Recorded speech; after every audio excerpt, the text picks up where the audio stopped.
Pardon me? It'll be 9 again. Okay, number one, let me just start talking. Number two, stay on topic, which is. That's downstairs. Address the council as a whole, not individual members, and the 4 minute time. Okay? It's downstairs bleeding through. Call it in front of you, so we'll give you 2 minutes to sit down, okay? Okay, here we go. The phone banking people.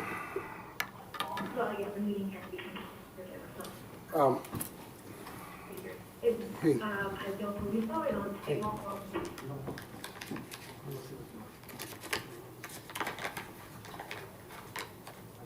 You got coffee there, Terry? You got coffee there?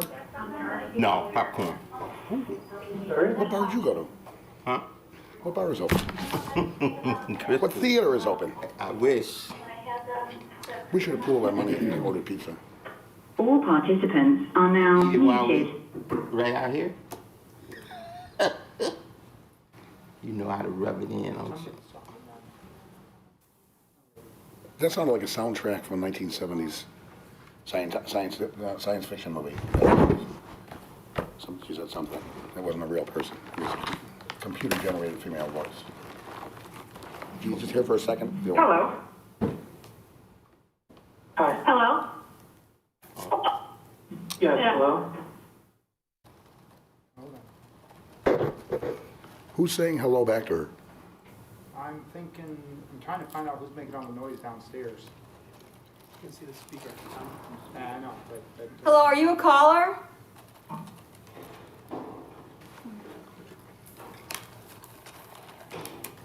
when do we want to start? As soon as the mayor comes back in, Terry gavels it in. Okay. Did we hear from Pat? Here he comes. Back. Gavel it in, Terry. You what? Gavel it in. You're the We ready? Soon as Pat. Bob. Hey, You ready, Pat. Bob? I'm ready. He's ready. You ready? Yep. What's the date? Okay. Wait, 15th. anybody want throat lozenges before we start? I'll take 2. Here. You want it all? It's dirty money. Chris, we got 3 last week. Bob, Terry, Thank you. No, thank you. No, I'm good. Yeah. Jim, Steve, Pat, we're all good? Good evening, everyone. I'd like to call to order the public hearing continuation for April 15th at 6:30. Mayor Bob Ottokirk presiding. We'll have a roll call. Mayor Oedekerk, Here. Councilman Dickinson, Here. Councilwoman Gavin, Here. Councilman Hug, Here? Councilman Morris, Here. Councilman Mudrin, Here. Councilwoman Coleman, Here. Councilwoman Reardon, Here. Councilman Turk. Here. Let the record show Councilman Dickinson, Councilwoman Gavin, Councilwoman Reardon, and Councilman Turk are attending remotely. This is a continuation of the public hearing for Council Memo 222-20, which is a resolution approving and authorizing execution of a pre-annexation agreement for 1,260 acres with Eastgate Logistics Park Chicago LLC for Compass Business Park. You ready? You have the caller's name? Morgan is on the line. Good evening, Morgan. This is Mayor Otto Kirk. Can you give your name, address, and your comment, please? Good evening. My name is Morgan Africa. My number one question is what makes this meeting an emergency in regular circumstances, let alone when there is currently a pandemic at hand where our children can't even attend school? It is irresponsible and downright wrong to not let the people that voted you in to tell you face to face the countless reasons to say no to North Point. Back at a planning and zoning meeting, I provided video that was retrieved via FOIA request of a semi-truck and trailer hitting a fully marked, parked police SUV. Not once, but twice. I'll repeat it for those who may not be paying attention or who may have stepped out. A semi-truck and trailer hitting a fully marked, parked police SUV twice.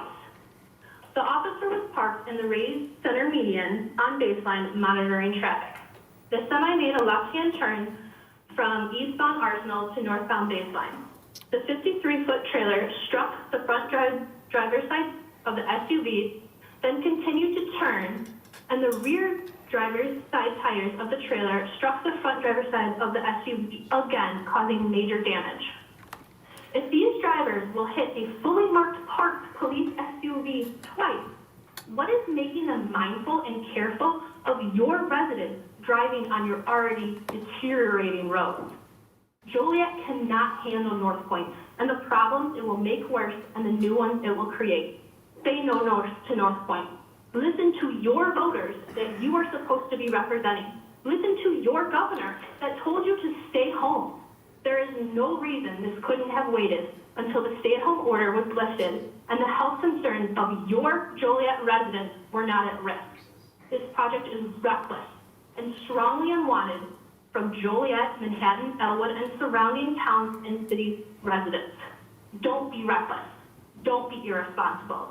Aaron Tippin is saying, you've got to stand for something or you'll fall for anything. You've got to be your own man and not a puppet on the string.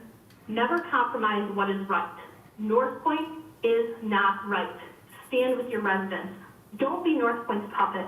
Don't fall for the smoke they are blowing or the rose-colored glasses they are trying to pull over your eyes. Stand for your city that cares about this land and their surrounding areas. Vote no for North Point. Thank you. Thank you. Our next caller is Cheryl? Cheryl, this is Mayor Oedekerk. Can you give your name, address, and comment, please? Good evening. My name is Cheryl. I call today supporting those that have already spoken today, telling you to please say no to North Point. I would be remiss not to tell you that I'm disappointed in the meeting being held in this fashion. I hope you've had time to reflect and listen to people's disappointment and realize that North Point is not essential right now. Please don't be bullied into making a decision you cannot go back on. Wait for the traffic study to be done. Wait to see if North Point will change their intentions, plans, and idea verbiage to sound agreements. Wait until the pandemic's over. Wait and educate and survey your entire voting body as well as your neighboring communities that would be impacted. Wait and make sure if you vote yes for something that it is 100% right, a right fit for Joliet, Will County, the state of Illinois, and this country. Don't jump into something you're going to regret, regardless of the pressure you may be under or experiencing.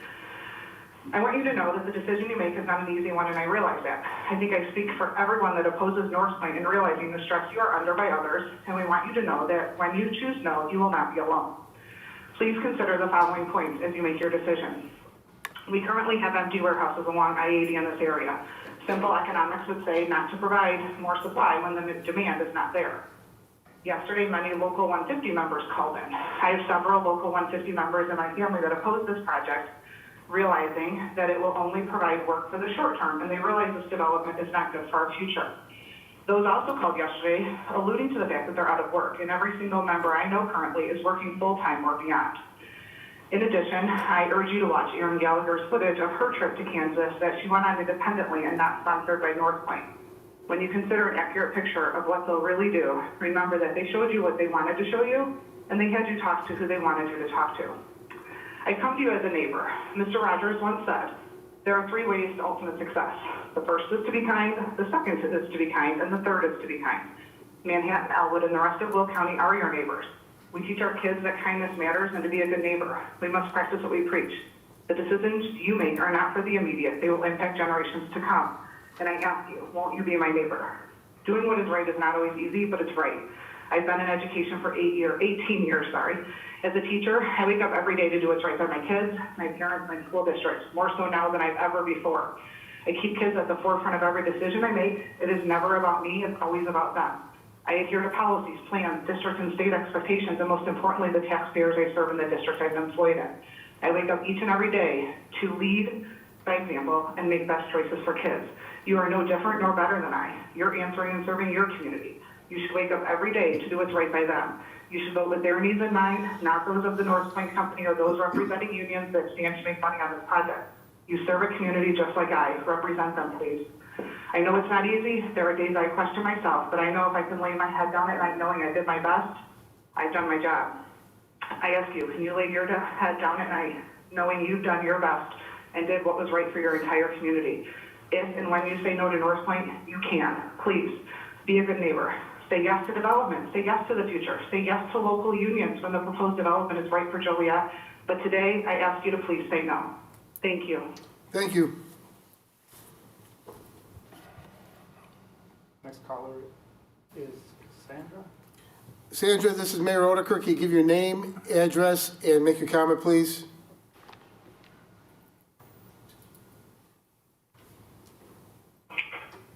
Hello?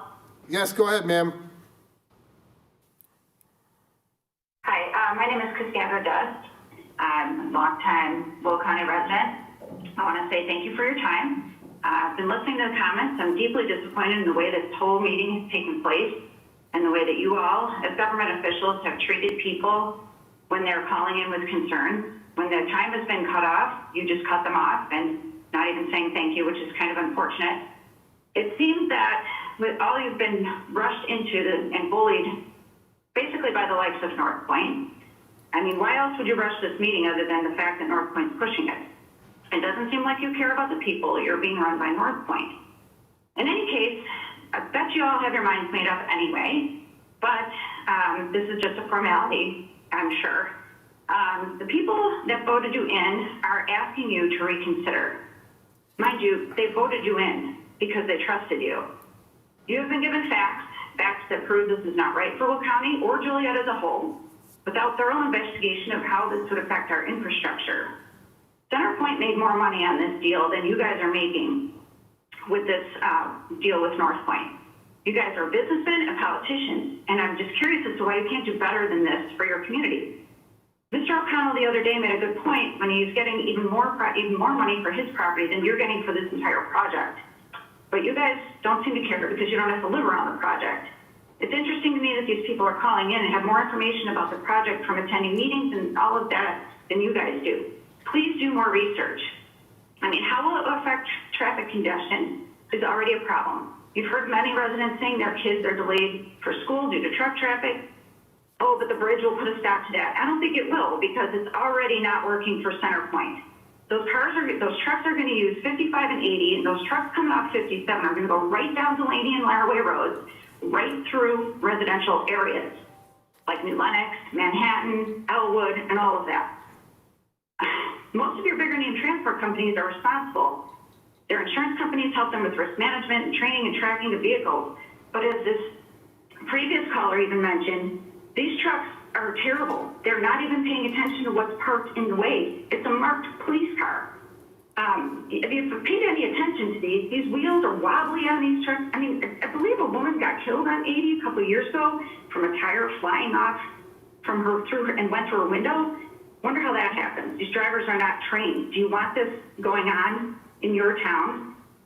I'm also just curious as to why we have to do this to bring more business in. Wouldn't Joliet be better known as a nice little town to hang out in and do things like Orland, Bolingbrook, and maybe Oak Brook are doing?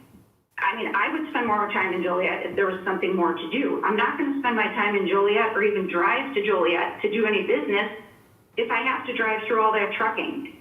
I mean, wouldn't you want the sign to be welcome to Joliet, not welcome to industrial boxes? It seems more enticing to people who want to come to Joliet to live and play and go instead of having to go to other towns. Anyways, hopefully you can get to the Lifestyle Center off that ground. That, you know, the Lifestyle Center that I heard is supposed to be going in at 55 and 80, but people aren't going to want to come there because of the truck traffic. I implore you to rethink how money can be brought to this part of the county. There are other ways. Please take the time, as people have calling in have done, to research, to do your job, your homework, and really find out what's best for this area. Thank you. Thank you.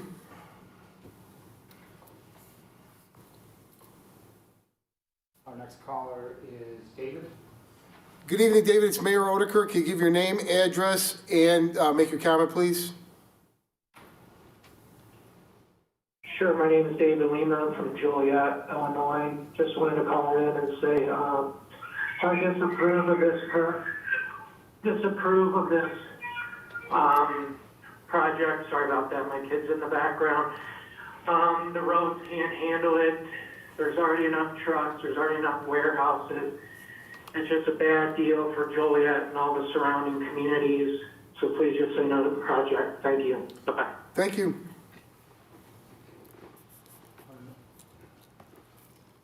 Our next caller is Angela. Good evening, Angela. It's Mayor Oedekerk. Can you give your name, address, and make your comment, please? Hi, this is Michelle Seaport. I live in New Lenox, Illinois. I absolutely oppose the North Point project. I'm asking you to reconsider voting or reconsider if you're in favor of it. We cannot handle the roads out here. I live in New Lenox right off of Delaney. There's too many trucks already on there. I can't even imagine the trucks cutting through across from 57 going towards the North Point project to avoid I-80. I-80 is an absolute mess. As you know, the bridges absolutely falling apart. I actually avoid it, as do many people. We don't have the roads to support this. We don't have the money to support this. And when all is said and done, in the end, it's going to be it's going to be us taxpayers that are going to pay to get the roads fixed and the bad infrastructure. There's no excuse for that. I wish that you weren't doing this with the telephone call-ins. I wish that this was a personal meeting. I think that's unfair as well, and I think it's unfair to push the vote through like this. Thank you. Bye-bye. Thank you. Okay, that was our next caller is Angela. Good evening, Angela. It's Mayor Oedekerk. Can you give your name, address, and comment, please? Hi, Mayor.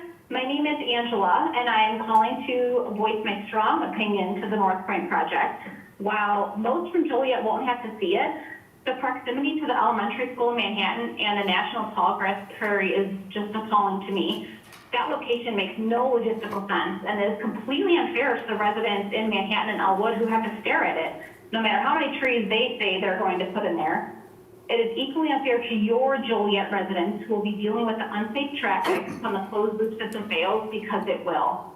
No one who lives in Joliet, Elwood, or Manhattan lives here because it is a popular area for freight. It's not a source of pride that our communities are surrounded by industrial development and we're inhaling diesel fumes all day.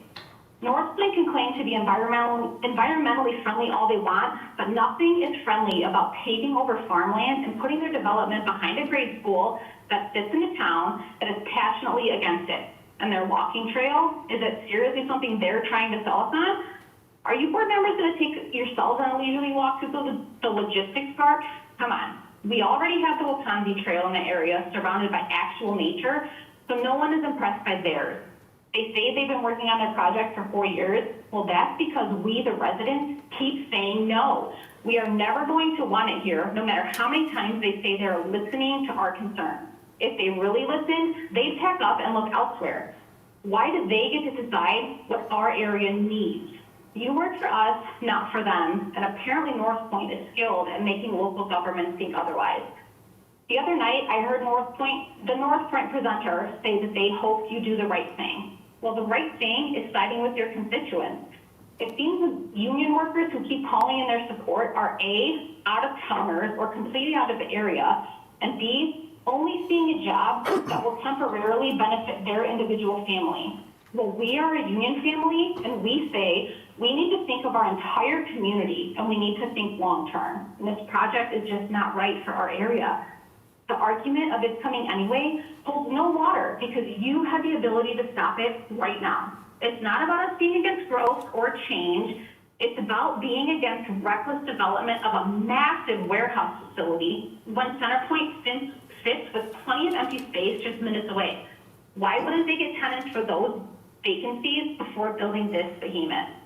Centerpoint was built on a rail line and on blighted land, so it actually makes sense for that plot of land. No one is arguing that. The land North Point wants is nowhere near the rail and is currently beautiful, fertile farmland, right in the middle of family communities in a gorgeous national park. Pushing this project through will destroy both of those. While you may think this is the best offer you can get, we, the residents of multiple towns, are screaming otherwise. Why aren't you listening? Why are we being treated like children who don't know what's good for us? Even if it was a great idea for our area, which it's not, even if it would bring steady, reliable jobs to our residents, which it won't, we are shouting no from the rooftops. Our opinion should be more to everyone than developers who only stake in this is financial. We are concerned for our way of life, and you are put in your position to listen to us, not them. While you may be tallying which speakers are from your voting district, we are tallying how many people are saying no versus yes, and we have much more support than North Point does. We want better and we deserve better. You please need to do better. Please say no to North Point. Thank you. Thank you. The next caller is Nick. Nick? Hello, sir, this is Mayor Oedekerk. Can you state your name, address, and make your comment, please? Hi, my name is Nick. I'm a lifelong Will County resident. I want to say thank you to the council for taking all of this public comment, first and foremost. I'm going to start off by saying I'm opposed to this project that's being proposed, not because of the scope, but because of the specific location that it's being proposed for. The stark opposition that this development has faced over the years is staggering and should speak volumes. However, from what I've seen so far, all the speakers may as well be talking to themselves. I know this is falling on deaf ears, speaking metaphorically, of course. I know that you're actually listening because Councilman Hug had to say yesterday morning about fact-checking one of the callers. What I mean is that you've already made up your minds before this meeting even started, and it's disheartening. I can't say much more about this or get into specifics that hasn't already been said. However, I do have a couple comments about this proposal that bother me.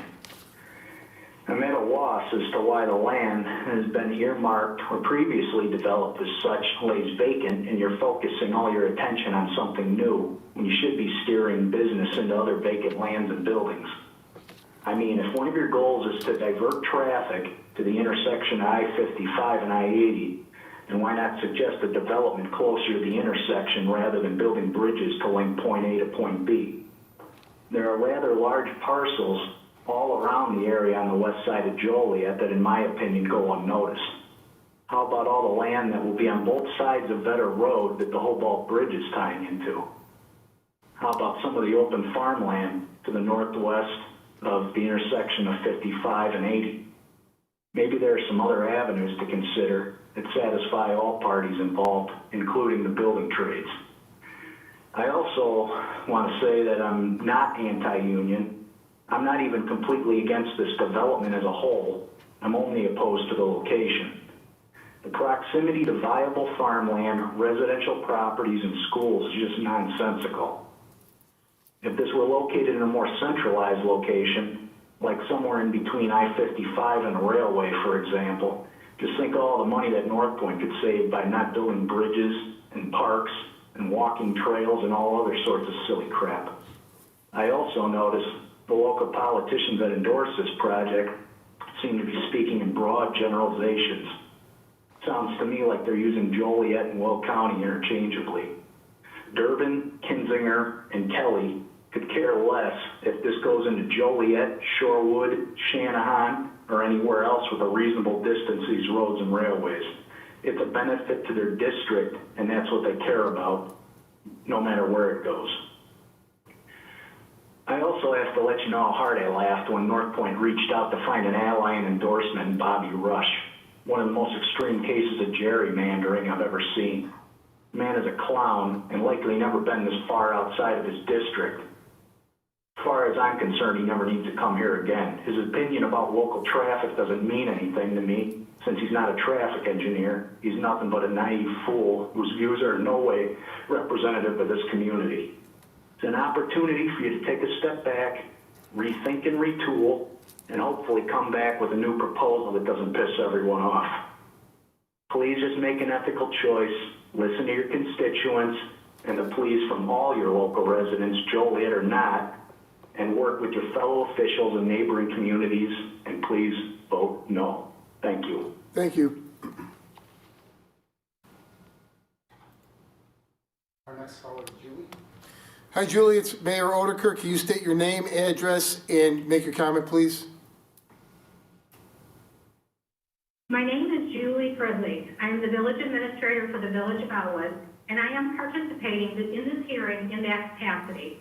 The Village of Elwood opposes this pre-annexation agreement, including the rezoning of the property therein and the granting of a special use permit to the developer.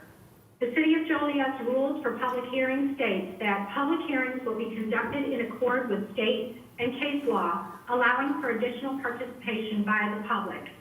Pursuant to the municipal code, all the principles of substantive and procedural due process apply at all stages of decision-making and review of all zoning decisions. The council is conducting a public hearing in the final stage of making a critical zoning decision. This agreement legally binds the city into rezoning property and granting of a special use permit, yet is denying the public the opportunity to ask questions regarding that decision. The Village of Elwood has a vested interest in the agreement and has standing in this hearing. The 1,300 acres to be annexed abuts the Village of Elwood. The condoning of the land therein and the contemplated special use permit will cause a significant increase of heavy truck traffic in and around our village. This will have an impact on the health, welfare, and finances of the village and of all of our residents. The pre-annexation agreement specifically refers to Elwood roads being impacted. The bridge that Tom George presented at length about that is critical to this agreement is located within Elwood and is currently subject to litigation with the village. Pursuant to the rules published by Joliet, I request an extension of time. Emailing testimony to City Council, which the city has not published to the public, defeats the purpose of a public hearing. Pursuant to the principles of due process, I reserve the right to ask questions of others. Specifically, Tom George, Nathaniel Hagdorn, Tim Sorgan, and Steve Jones, who have all presented to the council supporting this agreement. I also reserve the right to question any other witnesses who may testify after I present. First of all, I would like to question Tom George. Is Mr. George available for cross-examination? Okay, I take your silence as a no. Mr. George was not limited to 4 minutes. He testified on behalf of North Point proposed development for approximately 20 minutes, and I did not hear a motion from the City Council approving this exception to the rule. Unfortunately, the City of Joliet, in conducting public hearing in this matter, is denying its citizens, as well as interested citizens in the surrounding communities, the due process they are entitled to under law. Councilman Hugg, you asked something very simple of Tom George. You asked him to restate clearly that the bridge was a requirement and not an option. And Mr. George responded, it is stated in the agreement that no permits will be provided until the bridge. That is simply not true. Please refer to page 4 of the proposed agreement. It specifically states that if the bridge is not approved or built, the parties are required to mutually agree to an alternative route. If the question was that important enough for you to ask, Councilman Hugg, you should at least get a straight answer. To state the answer to your question clearly, the bridge is not required.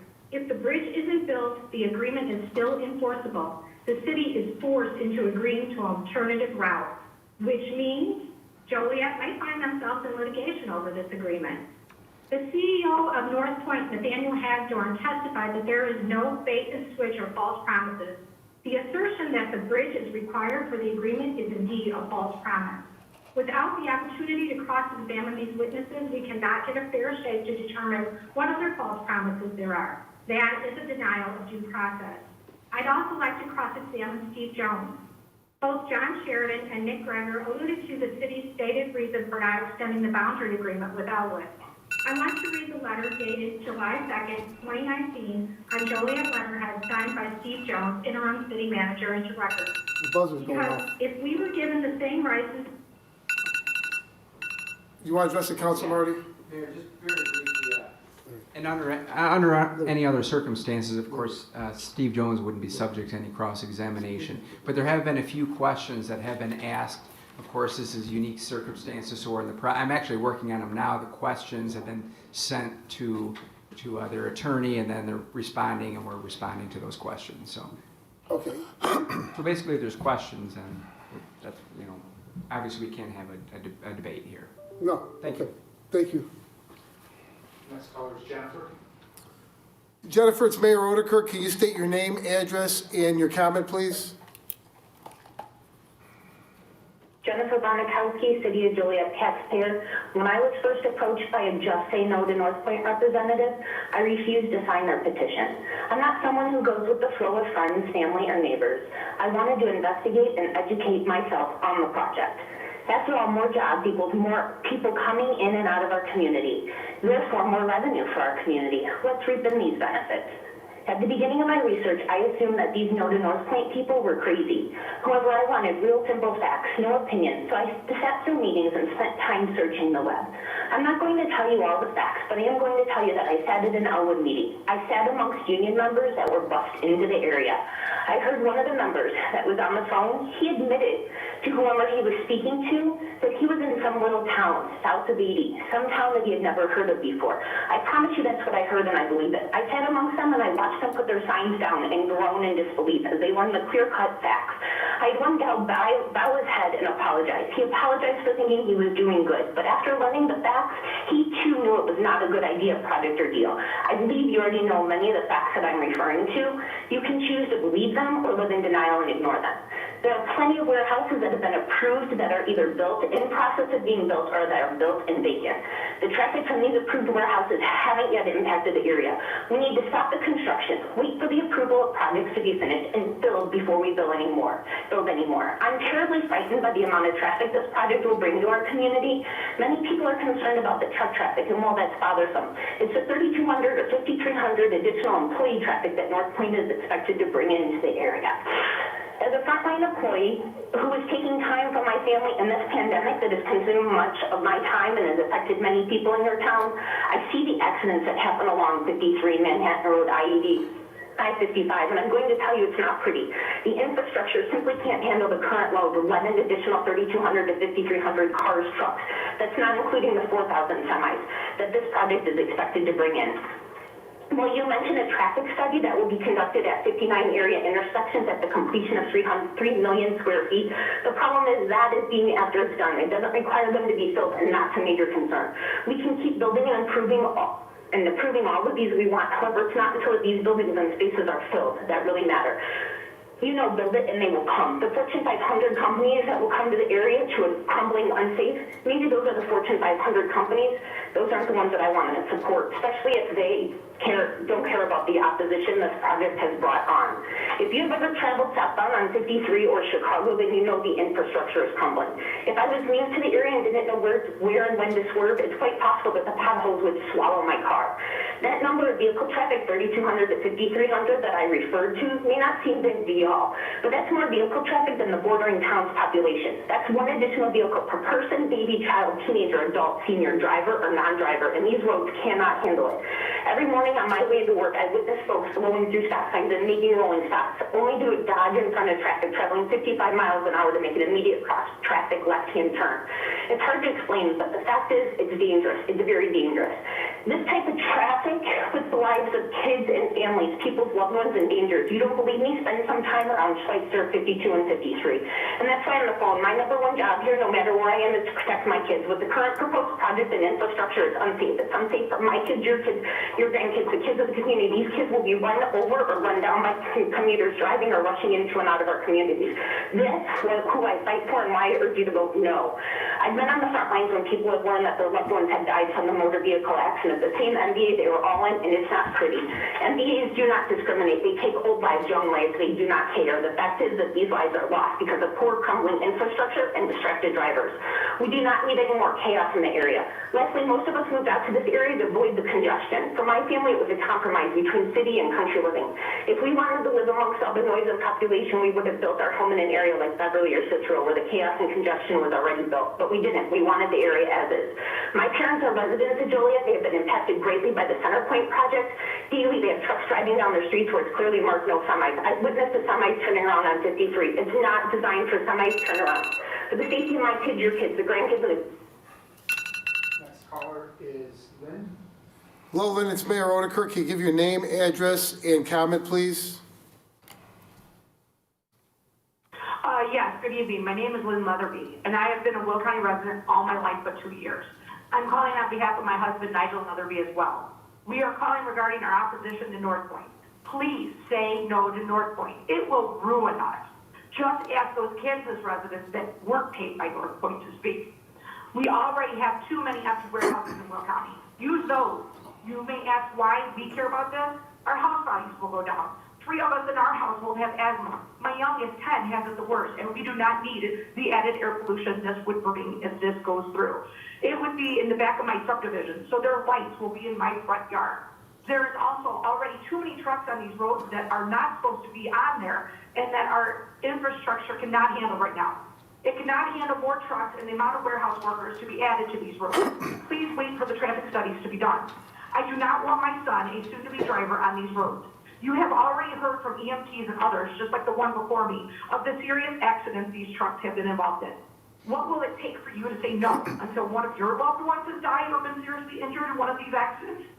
Also, many Will County residents go to Joliet besides our families to dine, shop, get fuel, buy cars, go to the casinos, your bars, go to the Rialto, your Taste of Joliet, your Slammers baseball games, just to name a few.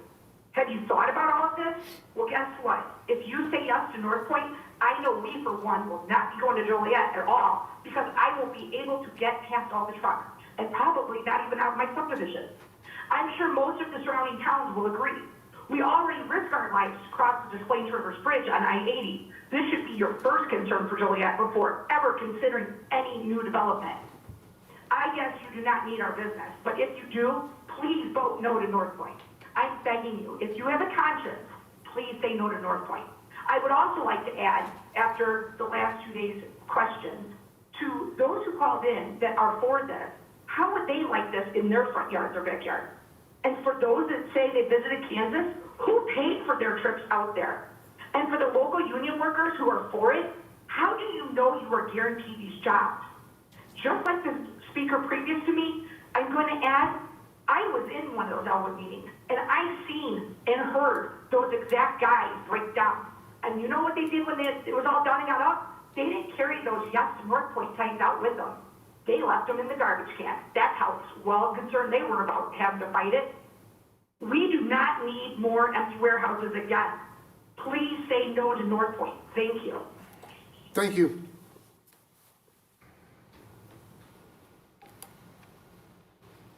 Okay, next caller is Amy. Good evening, Amy. It's Mayor Oedekerk. Can you state your name, address, and your comment, please? My name is Amy Walsh. I pay taxes to taxing bodies that are affected by the North Point project. I am employed by Joliet High School District. I send my children to Joliet Central, and I ask you to join me in opposing North Point's project by voting no. I would like to begin by thanking Councilman Turk for voting against holding this hearing during the pandemic. I am angry that I am not given the right to stand before you today, that you cannot see my face and look me in the eyes when I speak to you. Other speakers have voiced dismay that the council members on camera are visibly distracted. We at home cannot see the council members who are calling in. There is no way for us to know that we have their undivided attention. I appreciate the hard work of city staff, but am outraged you took away my right to speak in person during an open and public meeting. Without a doubt, over the past 3 years, North Point has caused much anxiety to municipalities, government workers, elected officials, and residents, especially those living closest to the footprint. Holding this meeting does nothing but cause more anxiety at a time when the world is distressed about COVID-19. We are all feeling heightened anxiety about our public health, the safety of essential workers, the education of our youth, access to food, anxiety about the sick and dying, and the protection of the medically vulnerable, including my son, who, like yours, Mayor, has an immune deficiency and relies on immunoglobulin infusions. At this time of high anxiety, I plead with you not to be responsible for adding unnecessarily to our stress by voting for a project that is a detriment to South Joliet and Jackson Township residents. A project that will further pollute our air and cause more traffic on already dangerous and crumbling roads. A project that will negatively impact all of Will County. The Attorney General's April 9th guidance to public bodies on the Open Meeting Act states, where a public body does not have critical issues that must be addressed because time is of the essence, public bodies are encouraged to cancel any public meetings that are not deemed essential at this time. Mayor Oedekerk, councilmen and councilwomen, perhaps you believe that the North Point vote is essential because their time is of the essence. If you vote yes for this project, you are publicly stating that the timeline of this company is more essential than any Joliet small business who was mandated to close their doors. Your vote says that this pre-annexation is more necessary than the Joliet worker who has been laid off and more meaningful to you than the Joliet father or mother deemed non-essential and without a paycheck this month. A yes vote confirms your belief that North Point's time is more valuable than the time of an elderly nursing home or dying hospice patient unable to have visitors. A yes vote tells your constituents that you think North Point's agenda is more critical than the treatments a cancer patient dear to me had to postpone due to this pandemic. I don't believe North Point or their time is more essential than that, and I hope your actions prove that none of you are that insensitive. Do the right thing and vote no. Council members Morris, Dickinson, Gavin, and Kirk, thank you for your past voting record and public comments against other recent annexations and warehouse developments. I ask you not to turn your back on residents now. Listen to our concerns and vote no. All council members, this is the time to show that you have compassion. Truly lead from the front. Vote no. Thank you. Thank you. Amanda? Good evening, Amanda. It's Mayor Oedekerk. Can you give your name, address, and make your comment, please? Hi, my name is Amanda Oedekerk, and I just want to start by saying thank you for giving me the opportunity to speak tonight. I am a lifelong Will County resident and currently work in Elwood on my family's farm. A farm that is to be bordered by these proposed warehouses, where the air and water quality is surely to be affected and the transport of our goods from farm to farm has already been made more difficult by increased truck traffic in the area. As a teen, I learned to drive on the very roads surrounding the proposed North Point development, roads that haven't really changed much since then. Now I fight to cross traffic onto Manhattan Road on a daily basis. If North Point is promising this magical closed loop to defer trucks to Compass Business Park, why do they need a traffic study on 59 other intersections in the area? And why would anyone think it's a good idea to move forward with a project of this size when the future is so uncertain in the middle of a pandemic and a huge economic shutdown? Each time that North Point presents this project, they are clearly catering to suit to their audience, which changes at every turn. Please listen to the people that matter and not to those who continue to make empty promises by saying no to North Point. Thank you. Thank you.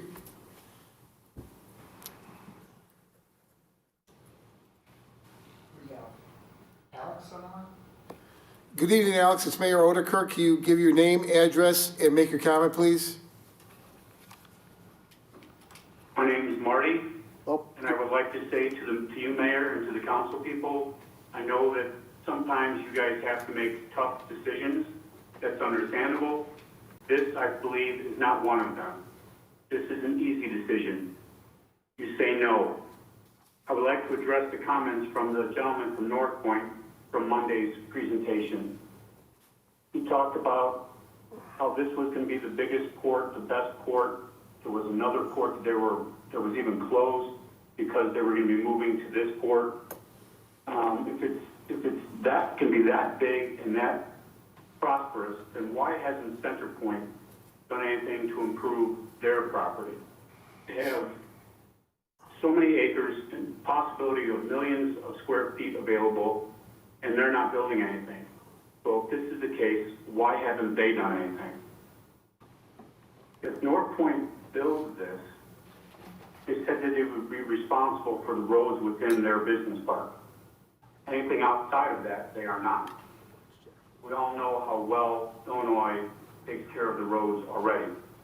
The additional truckload, carload will make the local roads and state roads even worse than they are now. The state is having problems with everything, and adding this to it would be even more. So I don't know how we can allow this to happen. It doesn't have to be in that particular spot. I know it's convenient for the rail and whatever, but like other callers have stated, it's just not the right piece of property. The other thing I would like to talk about is the idea that this would be good for the union members. I guess union members might be part of building it, and you don't know where those union members would be coming from. They could be local, maybe they're not.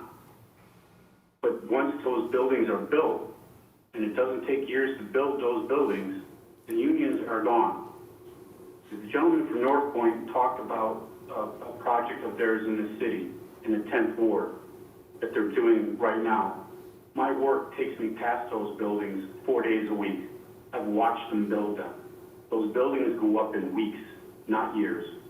So again, once those buildings are done, the unions are gone, they hand over the keys to the tenants, and those are going to be more than likely low-paying, part-time jobs that isn't going to be doing any good for anybody. The other thing I would like to talk about is something that you had brought up in your presentation Monday.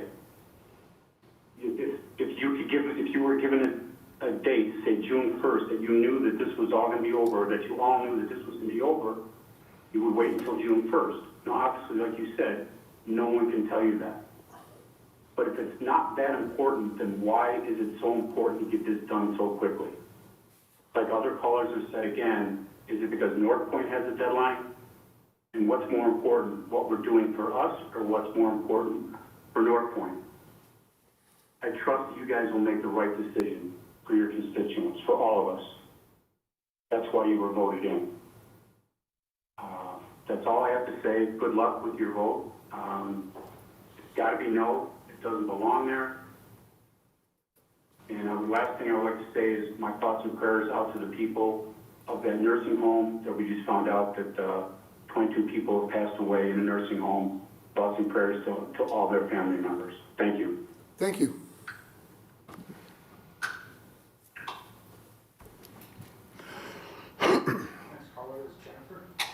Good evening, Jennifer. It's Mayor Oedekerk. Can you give your name, address, and comment, please?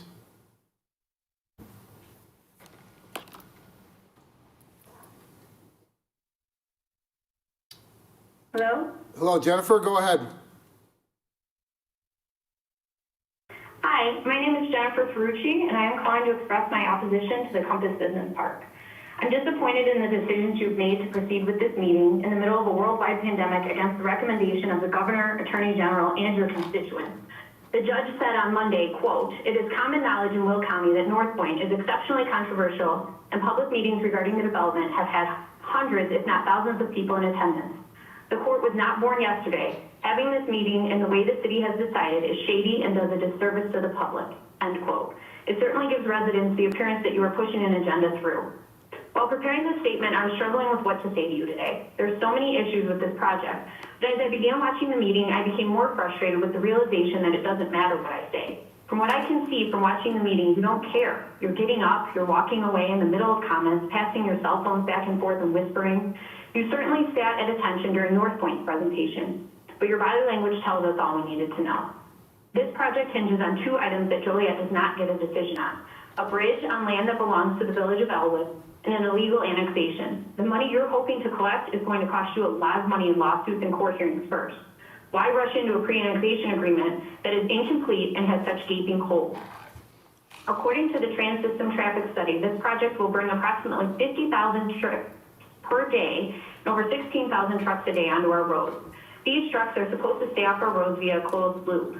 This closed loop has many issues though. The loop will, according to North Point, have entrances and exits along its route. What will stop trucks from leaving the loop via those entrances and exits? What about employees entering and leaving the facility? North Point promises to build out roads on their project. This project is miles from I-80 and 55. What about the surrounding roads, the roads that those trucks will use to access I-80, access I-55? Our roads are already underfunded and under-maintained. Trucks will exit and enter onto these said roads. The infrastructure of the area cannot handle this additional traffic. The roads are already overloaded with semi-trucks, including roads that are not designated truck routes. This pandemic has created a lot of financial uncertainty, which undoubtedly has put you under pressure.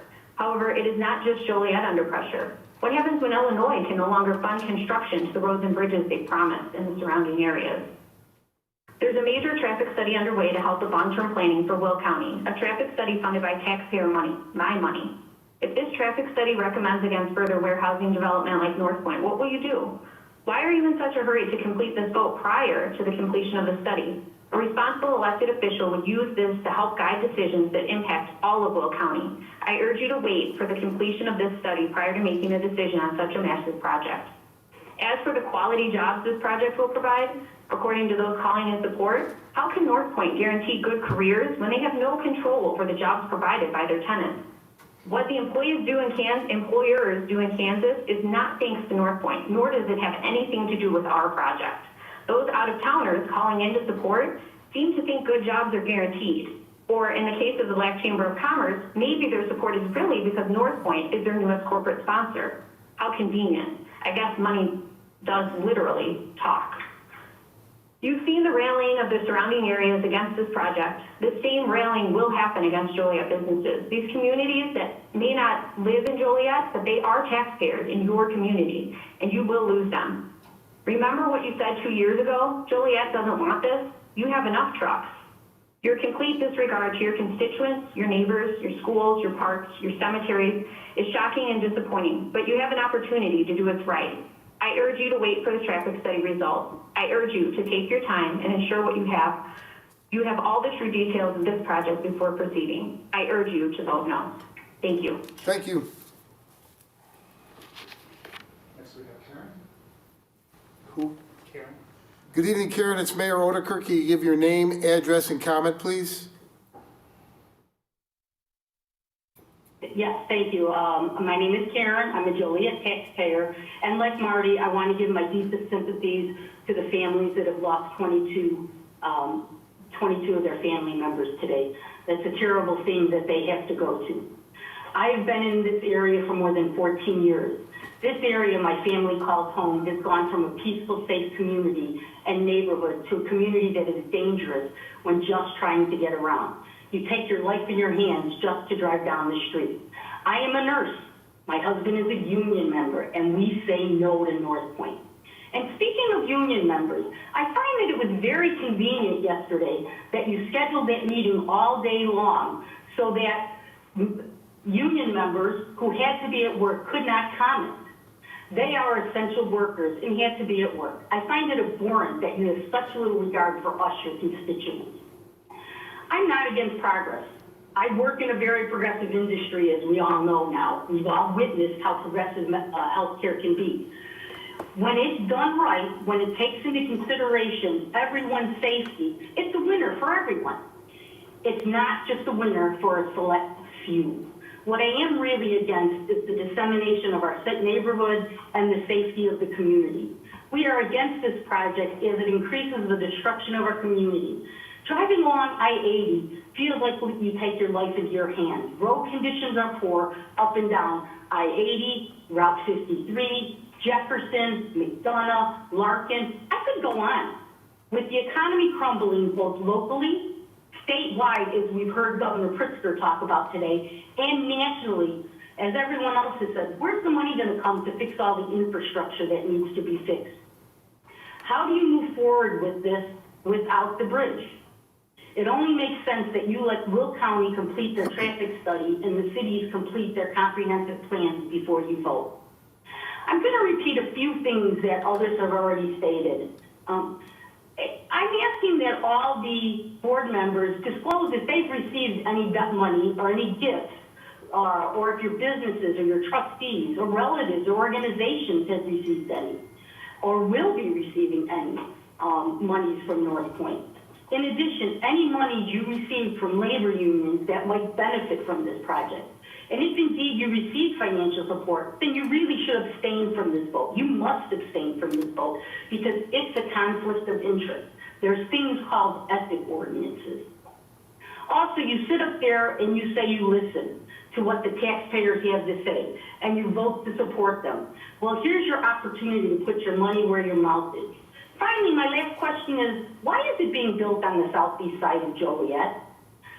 We have a perfectly good spot here that could have has vacant space over at Center Point.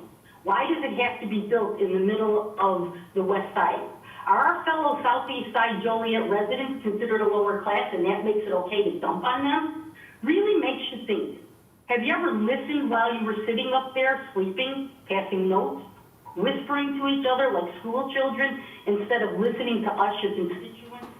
Prove us wrong, prove that you care, prove that you listen to your constituents. Prove that your word is something that we can depend on. You stated back June 28th of 2017 that you had no plan, no one had approached us, and we already have enough trucks to deal with already. I'm asking you, I'm pleading with you, vote no to the North Point Compass Business Park. Thank you.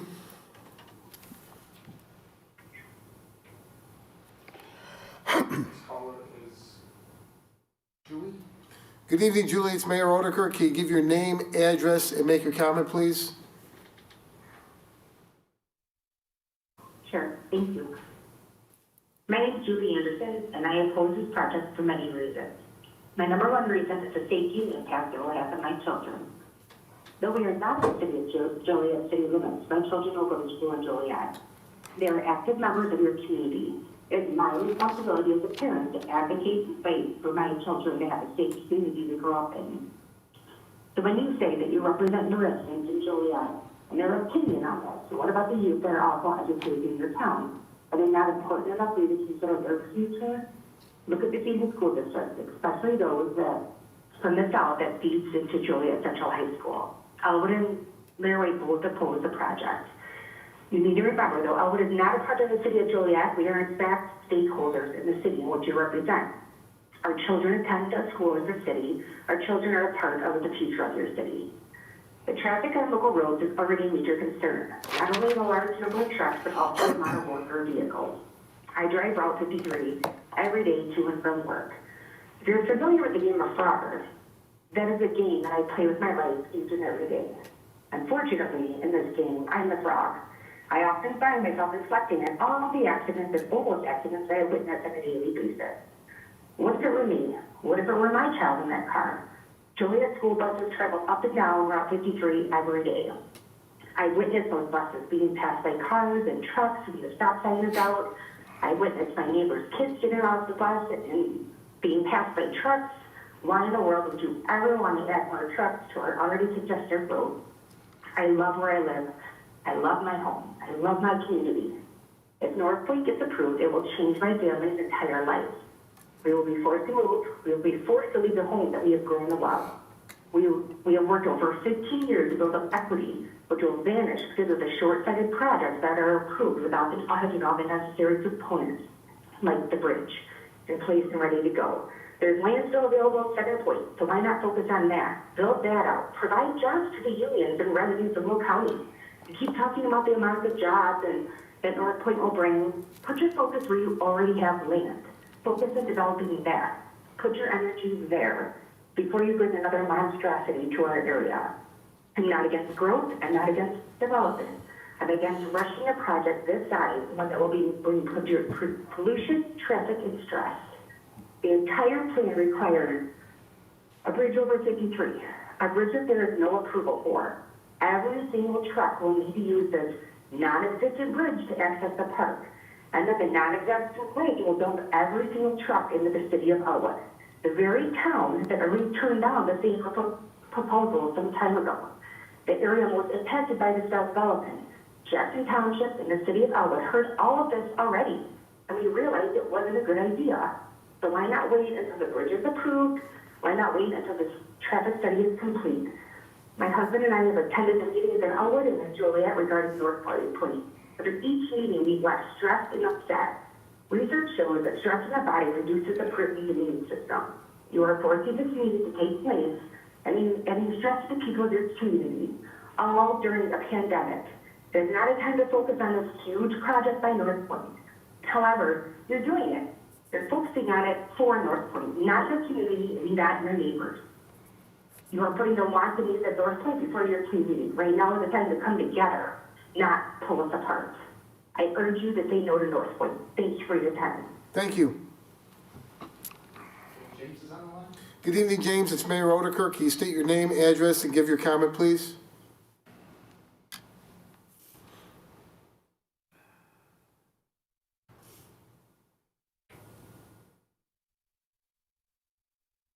Hello, James? Yes, hello? Yes, go ahead, sir. Hello, you can hear me? Yes, sir. Go ahead. Can you hear me now? Good evening, Mr. Mayor and Councilman. My name is Jim Walsh. I live at 25959 Cedar Road, Manhattan. I am supervisor of Manhattan Township. I could start out by repeating all of the hundreds of good reasons against this project that everybody else has already stated, and I have stated myself. But I want to talk for just a minute about how much this is going to change thousands of people's lives. Not only the ones of us that live in the area, but people all over the county. The traffic, the trucks, and the congestion that we have throughout the whole county. All you have to do is go to the intersection of Route 53 and Laraway Road. It is mayhem all of the time. And this intersection is just a couple of miles north of where this project wants to land. I know that you, the councilman, and the mayor understand. You all get out to go out and see and look at it all, just like we do. The main problem to us seems to be that nothing is ready for this monster size. You know, the roads, the bridges, the infrastructure, nothing has been planned ahead of time for something of this magnitude. You could say we are trying to get the cart way ahead of the horse, and we already have that with Centerpoint. We need time, and you need time, to back up and plan for this. Once we do this, it's forever. There's no turning back. It just doesn't seem right that people from 500 miles away should be able to come to our area and tell us that this is just what we need. Like our great salvation, we can't live without it. While we still have 2,000 acres available in Centerpoint, ready for anybody that wants to come and build. And I'm sure that we also have lots of other land already zoned and available. I know that you people on the board already know all of these facts. I hope you will take a long, long look and truly do what is best for everyone in the whole county. I know that these are hard times. The city of Joliet is losing a lot of money in this pandemic. Generally, everybody in the whole world is losing a lot of money. So perhaps these hard times might make you think that you need this project for sure, just to catch up. But on the other hand, don't forget, when all these bad times are behind us and settle down, maybe there won't be any big companies left looking to build all these gigantic warehouses, and we'll be left with this mess. That's why in our mind, this is not the time to be rushing into such a big, crazy project that we are not ready for in so many ways. Manhattan Township will be run over from many directions.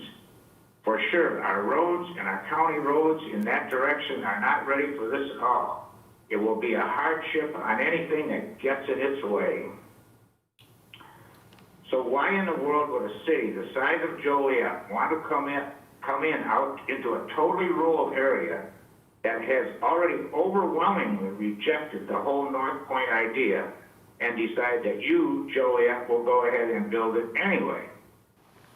This will totally devastate two small towns and townships, Elwood and Manhattan, who, by the way, are your neighbors. There is absolutely no justice in this whatsoever and never will be. Remember, just because one company has so much power, so much money, and owns so much property in one spot, that they should not be able to shove it down our throats and make us think that we really like it. We should not let them hurry you up and make a decision that everyone will regret forever. So I will say, all of Manhattan Township and Jackson Township ask that you vote no on this project. No good could possibly come of it. Thank you. Thank you. Good evening, April. It's Mayor Oedekerk. Can you state your name, address, and make your comment, please? Hello. Thank you for taking my statement this evening. My name is April Ike. I am a lifelong resident of Will County. I live here with my husband and our 3 daughters. We are adamantly opposed to the pre-annexation agreement you are considering this evening, along with everything else that represents accepting North Point and Compass Park into our communities. 2 of our daughters attend JJC, and I am fearful for them already as they drive to school due to the infrastructure and road hazard issues. There is the option to take the back roads, keeping them off of I-80, but we all know the safety of those roads with the truck traffic and damage is also severely compromised.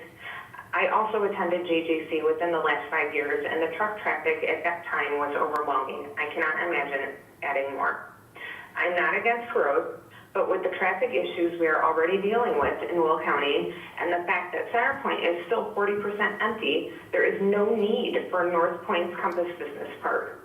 Use building out what's there at Center Point to promote employment for our unions. It's important. And, excuse me, ultimately, even if it could be built, the closed loop system would be useless. As I see it, trucks will come whichever way their GPS tells them to come, on whichever roads they need to take when they are lost, well before there are any signs for them to read or they get to the point of any proposed closed loop. Trucks coming from the south and southeast are going to come through Manhattan and Elwood to get to their final destination. Trucks will find ways around the traffic in Indiana, that's always there, and end up where they don't belong. Trucks coming from the north and east will drive through Joliet with blatant disregard for your rules, just as they do now. I see them having trouble navigating some narrow Joliet roads and having issues turning all the time. They're going to drive through our neighborhoods and towns needlessly, increasing the amount of road damage, litter, noise, and sound pollution. I know this will happen because it already does. Especially horrible is when they get turned around and end up in the Abraham Lincoln National Cemetery. It has happened many times, and our nation's heroes' graves have been desecrated by the wheels of these semis.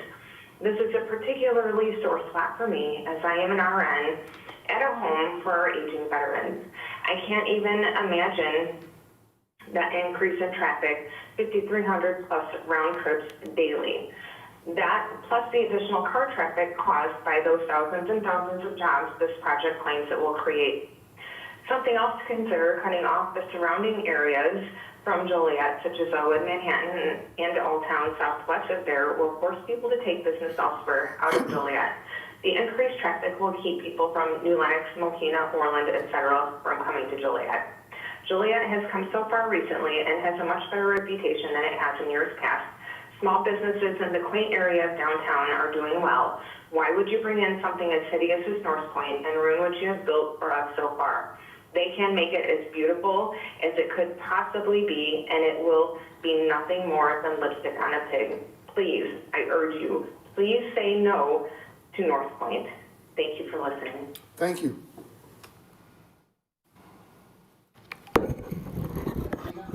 Good evening, Tina. It's Mayor Oedekerk. Can you state your name, address, and make your comment, please? Hi, yes. My name is Tina Pierce, and I am adamantly against this North Point. I cannot, one, believe that we are having this meeting at this time. This is absolutely pathetic that I cannot stand at that podium in front of you and have you look at me while I talk. I've heard about people going to the Kansas City. They showed you exactly what you wanted to see. They made sure that you didn't see the things that they didn't want you to see. You talked to the people who they wanted you to talk to.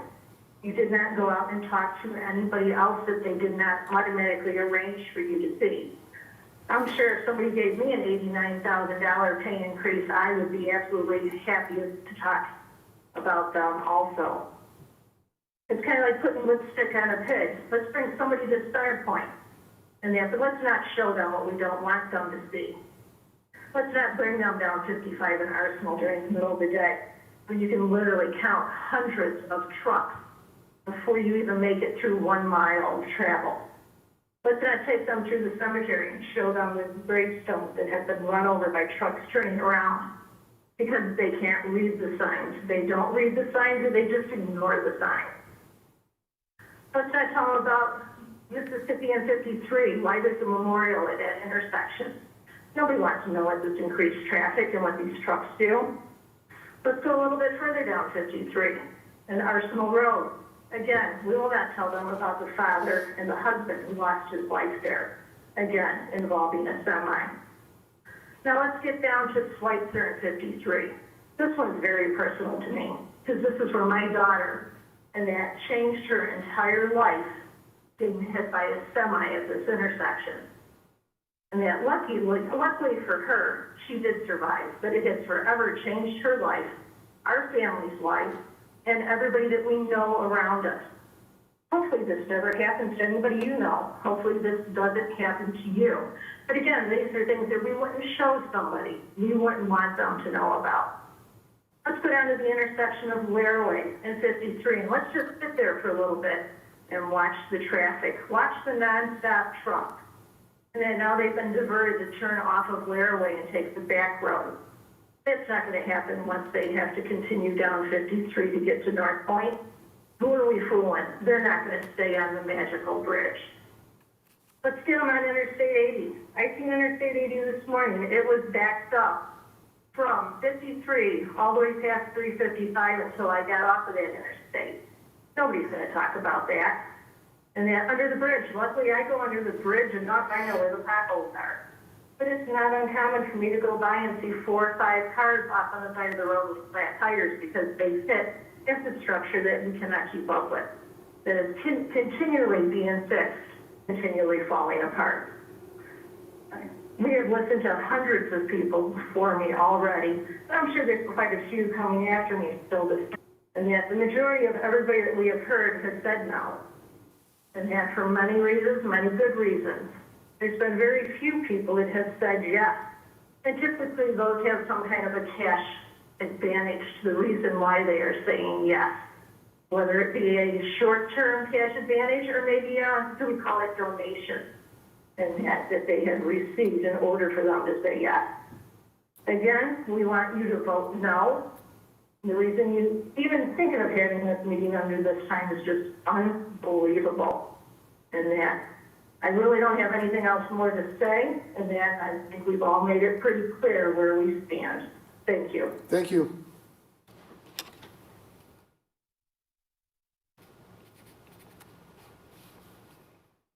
Next caller, Edward. Good evening, Edward. It's Mayor Oedekerk. Can you give your name, address, and make your comment, please? Yes, I can. My name is Ed Mark, and I live in Manhattan, Illinois. I'm making a statement tonight to say I'm against the North Point development. I have lived in Manhattan for 9 years and have been a Will County resident and taxpayer for 30 years. I have no desire to see this monstrosity of a bad idea built anywhere near my community. I want to ask you where all Joliet's money went. So let me ask all of you this. If North Point were being built adjacent to your residence, Mr. Mayor and council people, would your enthusiasm for this project and this Tower of Babel be as strong? I remind all of you, it's never too late to do the right thing. Vote no on North Point. A vast part of your community and the neighboring communities are counting on it. As for North Point, it can take a turd and roll it in sugar, and that doesn't make it a donut. Please, Joliet, don't take a bite. Thank you for your time. Thank you. We have Mary. Good evening, Mary. It's Mayor Oedekerk. Can you give your name, address, and make your comment, please?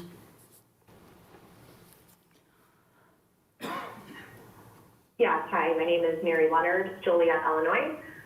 Good evening, and thank you for allowing me to speak. Although I would have preferred, I think as pretty much everyone else has agreed, to do this in person. I don't understand the rush to vote, especially during a pandemic where your residents' health and well-being should come before anything else, especially North Point. I would also like to quickly address the comments Councilman Hug made at the beginning of the meeting yesterday morning. Councilman, you were upset that people were spreading misinformation, and yet in the same breath spoke about someone whom you have never met and called him an alcoholic with mental issues. As a member of public office, you are held to a higher standard than the general public, and honestly, I expected better from you. In addition, I'd like to remind all of you that you are on camera and the public can see you. I would appreciate it if you would stay in your seats, stay off of your phone, and I respectfully ask you to give me the same undivided attention that you have given North Point during all of their presentations. I am against North Point for all of the facts that have been stated over and over again by previous callers at previous meetings and town halls. I won't go over those again in the interest of time as 4 minutes goes by quickly. But I will remind you that all of the points brought up are indeed facts. These aren't opinions. We have diligently done our homework, and we are not running on emotion, as has been said multiple times during this hearing, but information. All this without getting the opportunity to fly down to Kansas City and see this magical intermodal by North Point. Why is it that none of the residents directly affected by this development were invited to tour the facility? Aren't those the people North Point should be trying to impress the most? Why would they choose to take people that don't even live in the area and won't have to see this monstrosity in their backyards? Perhaps it was because the people affected by this would like to seek an unbiased opinion. How much reality are you going to get on a scheduled visit? I work in a hospital, and this reminds me of when Joint Commission or IDPH makes their scheduled inspections. We prep for months, know all the right answers to their questions, actually have proper staffing, and the place is spotless. I'd love to see an unscheduled trip to Kansas City so we can really see what goes on behind closed doors, behind the smoke and mirrors. But we all know that won't happen. With all of that being said, surely you must know that the absolute majority of residents are against this project. The many emails, phone calls, and public comments during meetings should be proof enough. If not, perhaps the hours of call-in testimony from the public for this hearing will open your eyes. The reason I wanted to attend the meeting in person was so that I could bring my son. He's 12 years old. He's old enough to understand what is being proposed and the ramifications of it, and yet young enough to still believe in government and the power of the people. He has educated himself on this project. I was hopeful that he would be able to attend this public hearing in person and hear the hours of testimony from the local residents that are against this project. Even he knows there aren't just a few. There are literally hundreds upon hundreds of people who say no to North Point. I was hopeful that he would finally be able to see his local government in action, doing what they're supposed to do, listening to and representing the people who elected them and saying no to North Point. But I am no longer hopeful. Based on some of the responses and comments I have heard from council members and the mayor, it seems your minds have been made up from the start. It seems that you have been blinded and fooled by North Point's empty promises and dog and pony show. If this truly gets passed, what do I tell my son? And what does this teach all of the other youth of this community that still believe the little guy can win? That our voices don't really matter? That our vote doesn't count? That David never really beats Goliath in the real world? I am begging you to look past North Point's smooth talking and look long and hard at the wishes of your constituents. You know, the people that elected you, the people you are supposed to be representing. Please do the right thing and say no to North Point, because at the end of the day, we the people will remember who you were truly working for. Thank you for your time. Next caller is Caitlin. Caitlin, this is Councilman Hug. If you would, please state your name, address, and go ahead and deliver your comment. Good evening. My name is Caitlin Smith. I was born and raised right on Laraway Road in Joliet. I have written and revised my comments several times, and since watching this hearing, I'm going to approach this a little differently than I originally planned. To start, I want to address the accusations of misinformation being spread. I'll agree, I have heard numerous projections since this project was proposed in 2017. However, some of these projections have stemmed directly from North Point and the Ferry boardroom. Tom George states in his presentation, 4,500 permanent jobs will be generated. Yet North Point has claimed 10,000 permanent jobs on the Compass Business Park website and in their propaganda published in the Herald News. Has North Point provided an updated traffic study to the city of Joliet? North Point provided one for the planning and zoning hearing in Elwood. What is the actual projection for traffic? How many cars, semis? Correct me if I'm wrong, but I believe the most recent figure I heard from North Point was 5,000. Is that vehicles per day, trips per day? Does that account for semis? Who really knows? Compass Business Park's website references that a study is, and I quote, is being prepared. I understand I'm not an engineer, but common sense says if they are estimating at least 4,500 employees, that's at least 9,000 trips per day on the conservative side. Does their projection include semis making multiple trips per day? As far as the projection for tax revenue for City of Joliet, North Point claimed $3 million in their presentation. To cite an email from Mayor Oedekerk, and quote, when fully built out, the city is estimated to collect $1.7 million a year in property tax revenue, end quote. What are the city's projections for the budgeted services they will need to provide the development? Have you taken into account the additional expenses for additional police enforcement, equipment, vehicles? Will our current fire protection be adequate, or is an additional station necessary? This does not even take into account the additional expense for maintaining the off-site infrastructure impacted by the park. $1.7 million will disappear quickly. What financial impact will the park have on Jackson Township, Elwood, and Manhattan Township? We don't know because they have not had a seat at the table for this petition. I have not visited Edgerton. However, I did the next best thing. I went on an unbiased, self-guided Google Street View tour with a little yellow man named Pegman. I would like to note the photos were dated April of 2019, less than a year ago. I urge you to do the same to make your own opinion of the site. North Point claims it is a closed loop. I personally saw nothing preventing trucks from exiting or entering the development at any point. I saw some signage stating truck route with an arrow. However, no restrictions were present preventing trucks from entering or leaving the truck route. I saw several no truck signs placed in positions off the truck route. At no point did I see any turnarounds available. This quote-unquote closed loop system being proposed is not going to work for trucks outside the park. It is going to exacerbate the amount of lost trucks in our areas trying to gain access into the park. A truck on I-57, traveling north is not going to go to I-80 to the Humboldt Bridge to pay a toll. They're going to get off in Manhattan-Mohney, cut through downtown Manhattan, go to Manhattan Blacktop to access the site to find out they can't get in.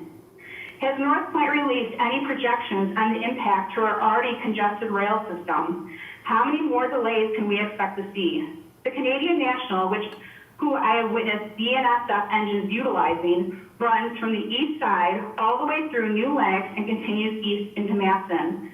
There's a stretch of track that has no grade separation for a length of 12 miles. What does this mean to our area? This means longer response times for our first responders. I have witnessed ambulance delays sitting at railroad crossings in route to Silver Cross. I understand this is a multi-jurisdictional issue, but we need a grade separation addressed now. Doug? Good evening, Doug. It's Mayor Oedekerk. Can you state your name, address, and make your comment, please? Yeah, this is Doug Bernhard. Sorry, without the mayor speaking for them, can I get a roll call of everyone on the council that's still listening? I see a few on their phones and such, but I have no way of knowing if the remote members are even there. Well, we have a quorum, so go ahead with your comment. So the remote people, it just seems odd that since I can't see them, I'd like to know if they're in bed sleeping. This is Otto Kirk. This is Betty Gabbett. This is John Dickinson. All right, yeah, all four of them just responded. All right, thank you. You're welcome. All right, Mr. Mayor, when you opened up this hearing, you addressed the criticism of holding this virtual meeting now instead of waiting for the governors to lift the stay-at-home order. You said if you knew we could all have to meet in person on June 1st, you'd wait till then. But since that's not a guarantee, you're having it now. I don't understand that logic. If you can wait till June 1st, why not at the very least hold it on June 1st? The virus numbers are getting better, and as of now, April 30th is the scheduled date to lift the stay-at-home order. June 1st is a long way off. Many other businesses are at a standstill. The dynamics of the world are changing as we speak, including the warehouse industry. You know, any deals you approve today, North Point can still walk away from, but Joliet will not be able to walk away from their end of the agreement if they happen to later realize something was missed because of being hasty. You can always revisit this later. You should, vote no tonight. Thanks. Okay, thank you.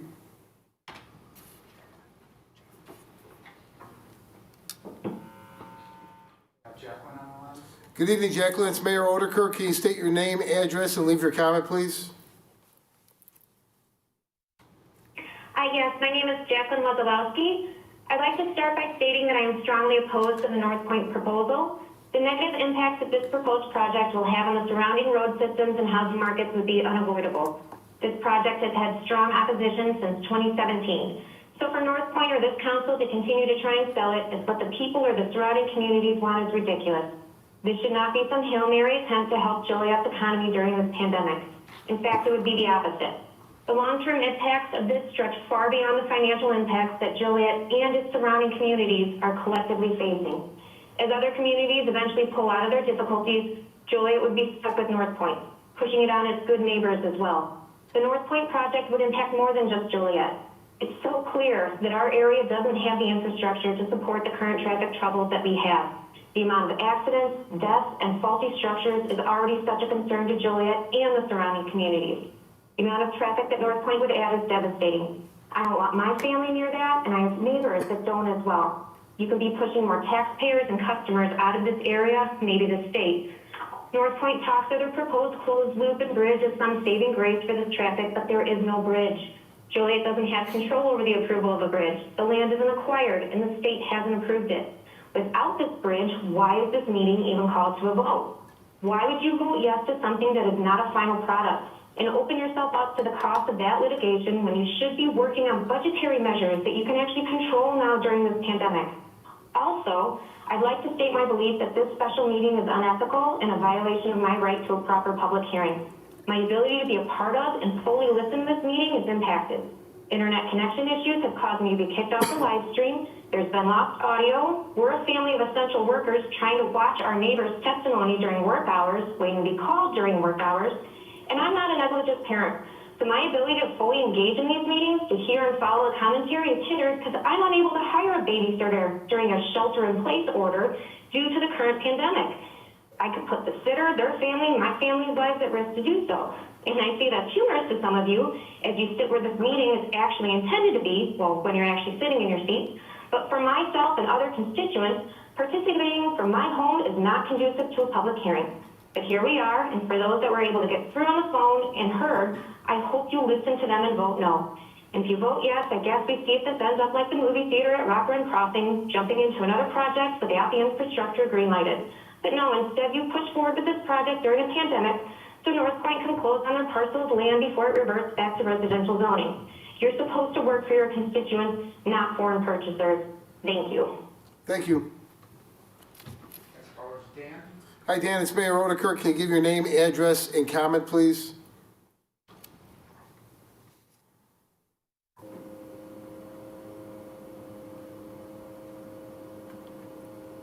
Hello, Dan.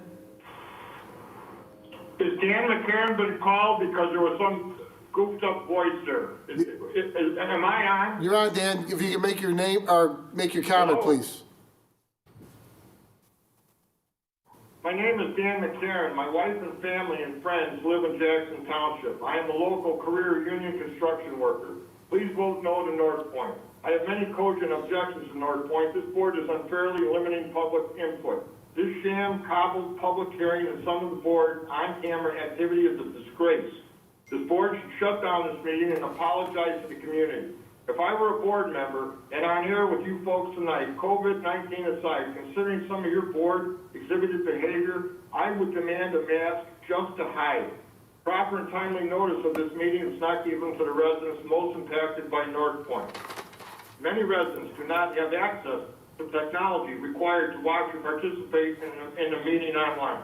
Before moving to vote for annexation on North Point, I urge the members to move and second a motion to put this annexation and North Point proposal on a referendum and vote for the referendum. The board knows that North Point will not get past a referendum. Do not use the COVID-19 as an excuse to hold a public meeting that is not truly open to the public.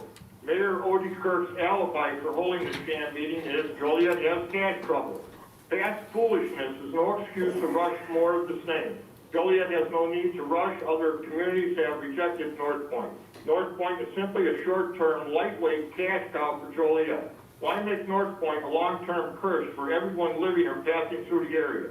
These warehouses likely will be white elephants when the Americans sick of Chinese won't buy the Chinese junk. Sadly, Chinese junk is the carrot of the vaunted largest inland port.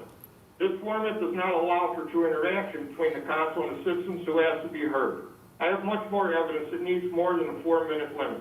I want to share a video with the council, a video of the constant regular area event of trucks backing more than half mile down a no truck street, backing blindly into 4 lanes of Route 53 highway. Also, trucks regularly blocking half-mile Laraway Road and blocking Route 53 intersection because the intermodal train is blocking the crossing.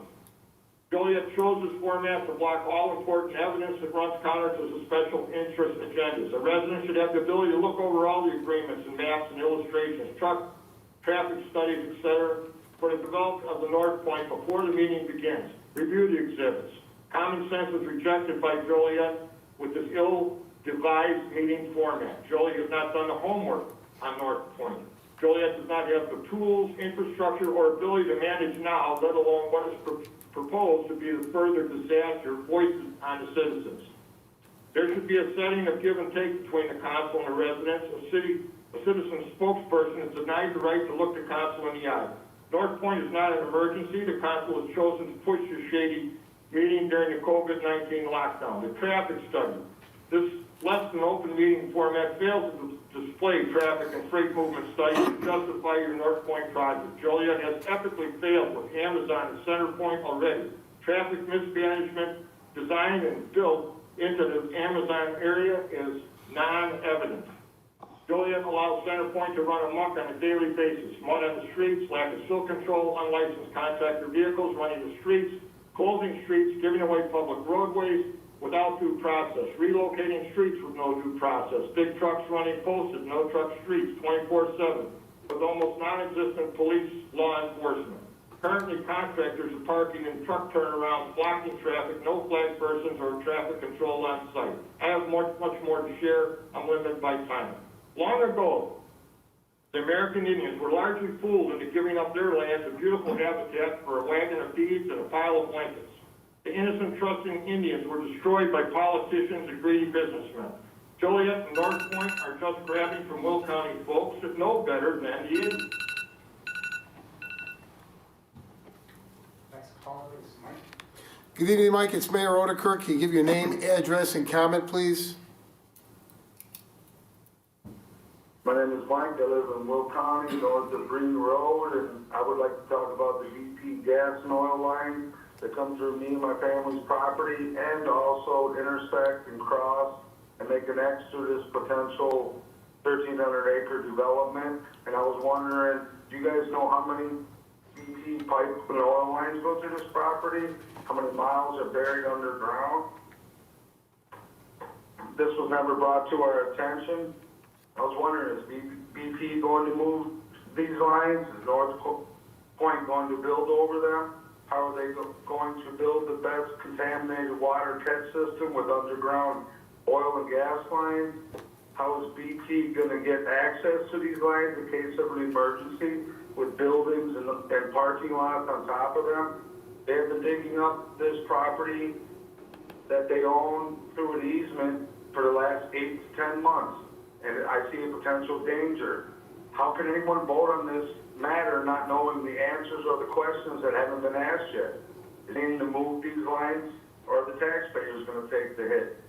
I haven't heard North Point say anything. They were moving these BP lines or to strengthen them, put buildings on top of them. How much does it cost to move these BP lines and the risk of building on them?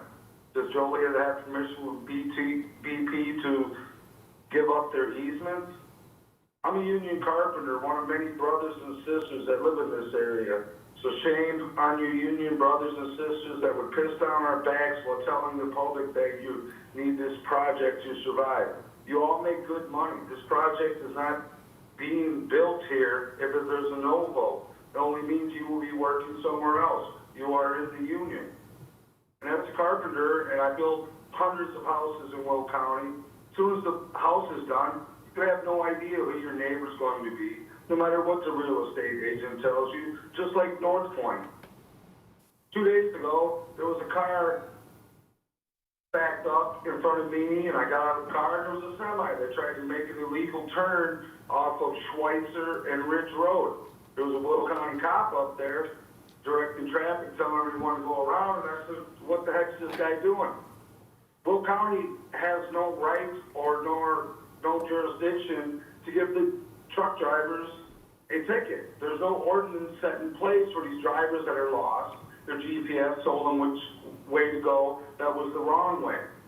So there's no ticket. There's no safe way for these guys to sneak around. They get stuck all the time, and I think it's time for everyone to realize that this is a bad mistake. Thank you for your time. Thank you. Next caller is Melissa. Good evening, Melissa. It's Mayor Oedekerk. Can you state your name, address, and make your comment, please?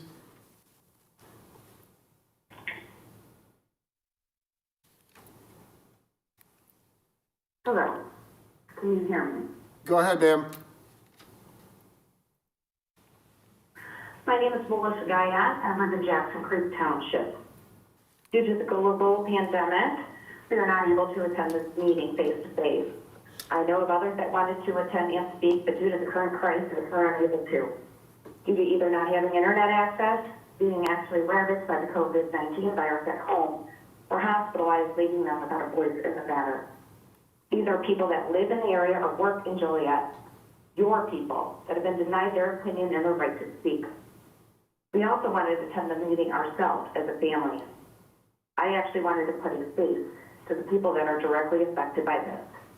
We live just a block down the road from this proposed monstrosity that wants to be built in our neighborhood, surrounding the subdivision of Ridgeview, close to Cheryl Oedekerk, and a stone throws away from Spangler, which we live on.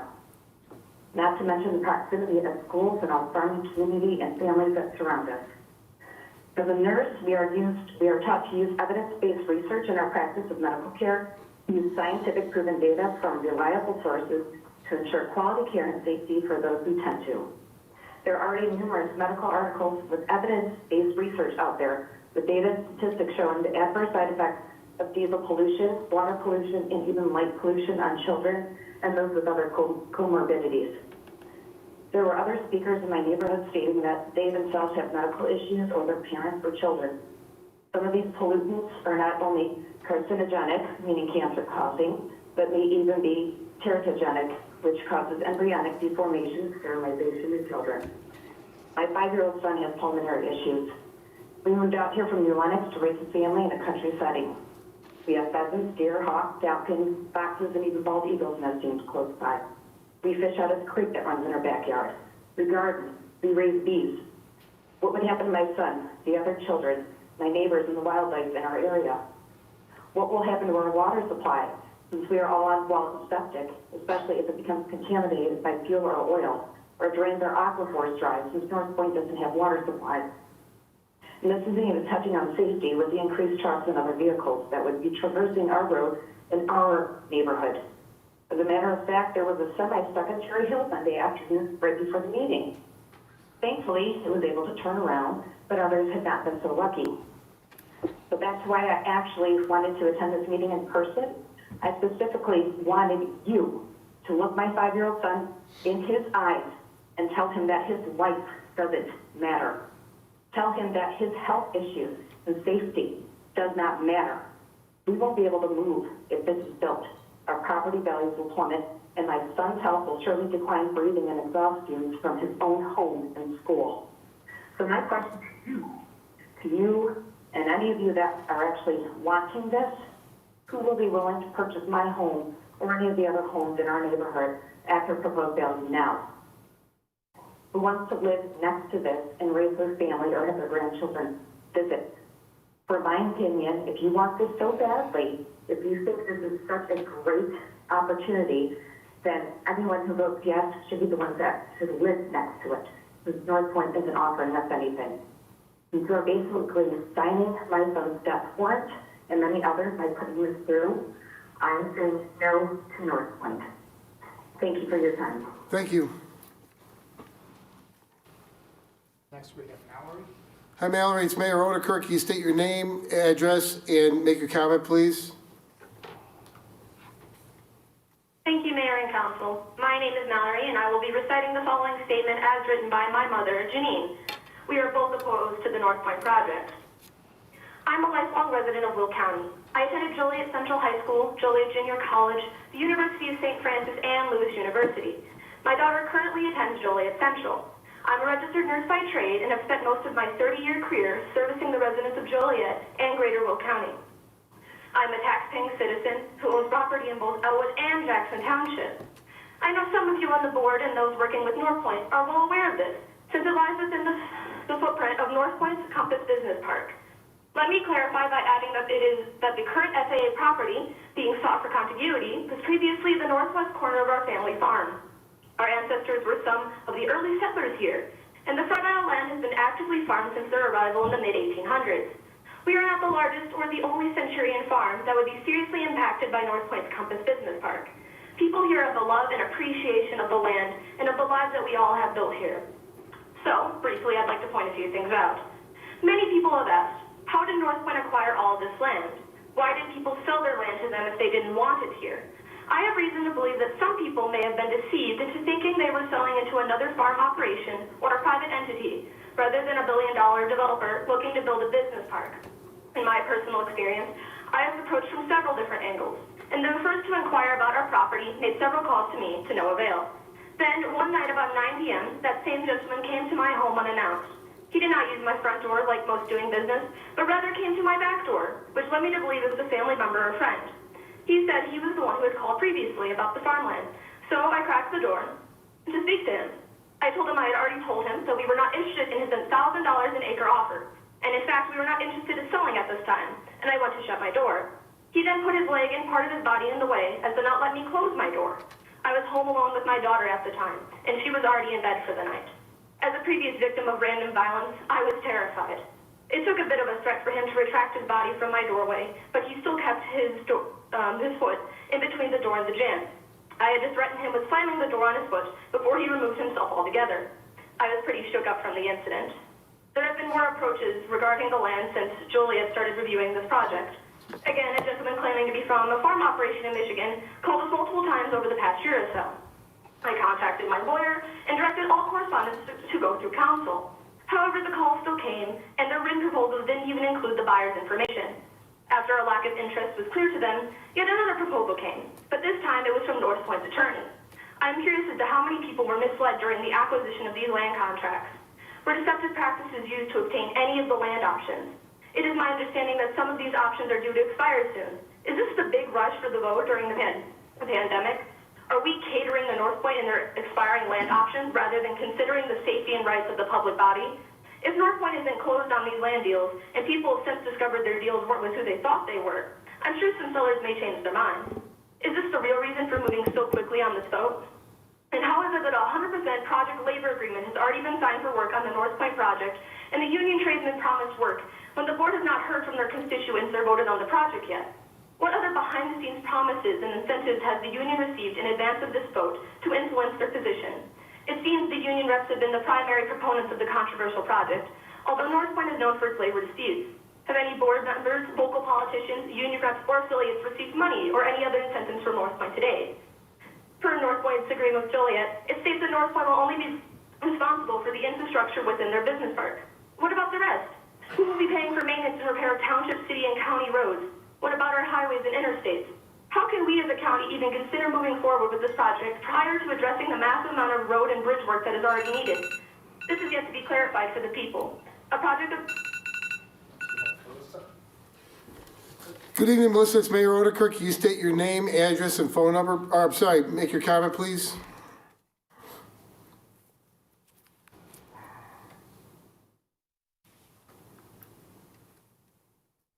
Hello? Did you say Carissa? Yes. Go ahead, ma'am. Oh, yes, sorry. Okay. It's Carissa Coldwater. I'm a proud Union home, and we say no to North Point. Mayor, you made a statement in June 2017 regarding rumors that Joliet would steal North Point.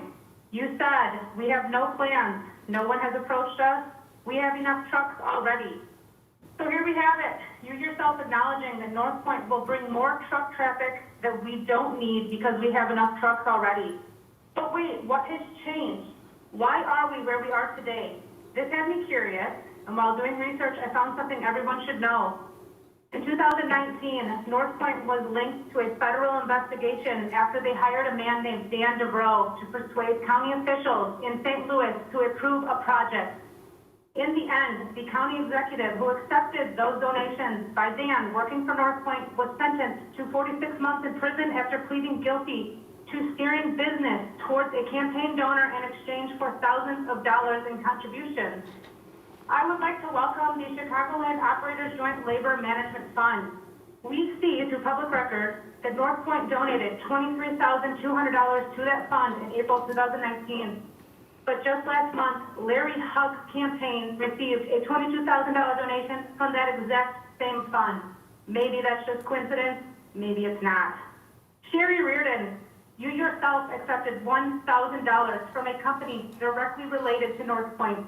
The same company currently in a lawsuit with Elwood, your neighboring community, over the Route 53 bridge needed for this project. Were these donations given to persuade officials like yourself to approve a project? Something I just proved North Point has a history of doing? After all of this, I go back to my original question. Why are you no longer showing opposition to the increase in truck traffic like this project will bring? You don't even have the land for the bridge, so you can't claim the closed loop is the answer. And by the way, how exactly do you plan on stealing that property? How can you vote on a project? And not only vote, but deem it so important you ignored the governor's advice during this pandemic, when you don't have the land for the single most important piece of this puzzle. You know what I think? I think guidelines. Do you see how the lack of transparency you are doing has caused us to question your motives? And in that search, it's been revealed that there are concerning campaign donations being made. I think we now know why your support for this project is unwavering. I'll end with this, and listen closely.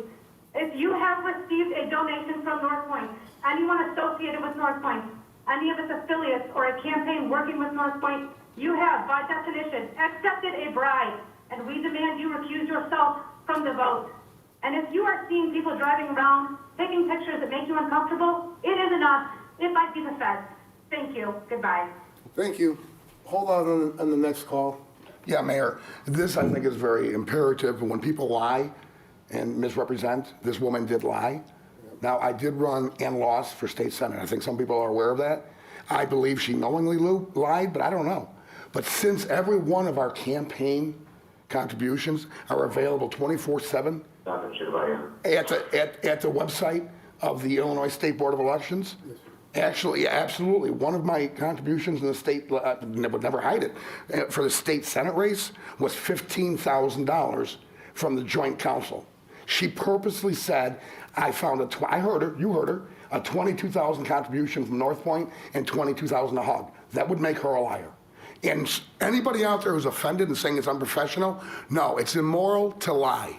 Now, if you go to the State Board of Education State Board of Elections for any candidate, from city to township to county to state, you can look at how what money we've all received. For someone to come up here and put out a bold-faced lie like that is despicable. Thank you. Okay. Next call. Good evening, Lisa. It's Mayor Oedekerk. Can you give your name, address, and comment, please? My name is Lisa Bass, and I've been a Manhattan resident for 20 years. Logistically, this project cannot work, especially if trucks need to use the suggested route. You want to add 5,300 trucks daily. The safest distance between vehicles is 1 second for every 10 feet of vehicle plus 1 additional second. At 25 miles an hour, that would require about 257 feet between each truck. This would allow about 18 trucks per mile to safely drive on the bridge and the road of the preferred truck route. I would like to interrupt myself to ask where Representative Hug went, but apparently we don't need the audience. Anyway, for every 1,000 trucks, approximately 54 miles of road are necessary. 5,300 trucks equals 286 miles of road. I spoke with a few friends who are truck drivers, and they said they keep about 100 feet between them because it's hard to control since cars cut in front of them. Even with 100 feet between them, that is still only 35 trucks per mile, or 28 miles of road necessary for every 1,000 trucks. How do you expect all of these trucks to be on the preferred route, especially during the peak hours? Full build out is 5,300 trucks a day. Even with the unsafe, irresponsible distance of 100 feet, that is about 148 miles of necessary road to accommodate the truck traffic.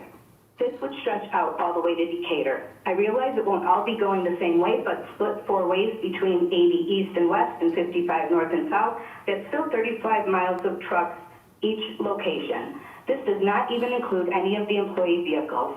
How would residents ever be able to take 55 to Arsenal Road knowing they would never get home? My daughter said she would be forced to quit her very first teaching job in Wilmington because of the traffic. She already has to deal with so many trucks with CenterPoint. Next, I would like to speak of the $1.7 million benefit that keeps being brought up. It sounds like a lot when taken out of context, but with a population of approximately $148,000, that's $11.50 per person, less than one inexpensive meal at a restaurant, a trip to the movies, or a few gallons of gas. The thought that you are willing to decimate our area for something worth so little is shameful. Last, I would like to address the union jobs. I spoke with dozens of members in all different trades. That doesn't sound like a lot, but all trades were covered. Since you feel the handful of union members that are pro-North Point hold so much weight, a few dozen should be representative of the majority. Even one of them said, every one of them said, work is plentiful and they haven't been laid off in years unless it was seasonal, but not for a lack of work. The ones that really know about what this project is are absolutely against it. The COVID-19 updated guidelines for meeting state public bodies to consider taking public comment by email or written submission and reading those public comments into the record of the public meeting. You stated Monday evening that, I don't remember the exact numbers, but it seemed like you said they were about half pro and half against North Point. When I called yesterday, I was told those wouldn't be read out loud, and if we wanted to read the public comments, we would need to submit a FOIA request. Why aren't these readily available? Unfortunately, I don't believe that they were even read, nor do I believe there were so many pro-North Point. It is ridiculous that we would need to submit a FOIA request to read public comments for the public. I believe even if you did get that many, that they are form letters that the union people are paid to send in. I am urging you, the committee listens to the constituents and not recommend this project to the board. Thank you. Thank you. Anthony? Good evening, Anthony. It's Mayor Oedekerk. Can you give your name, address, and comment, please?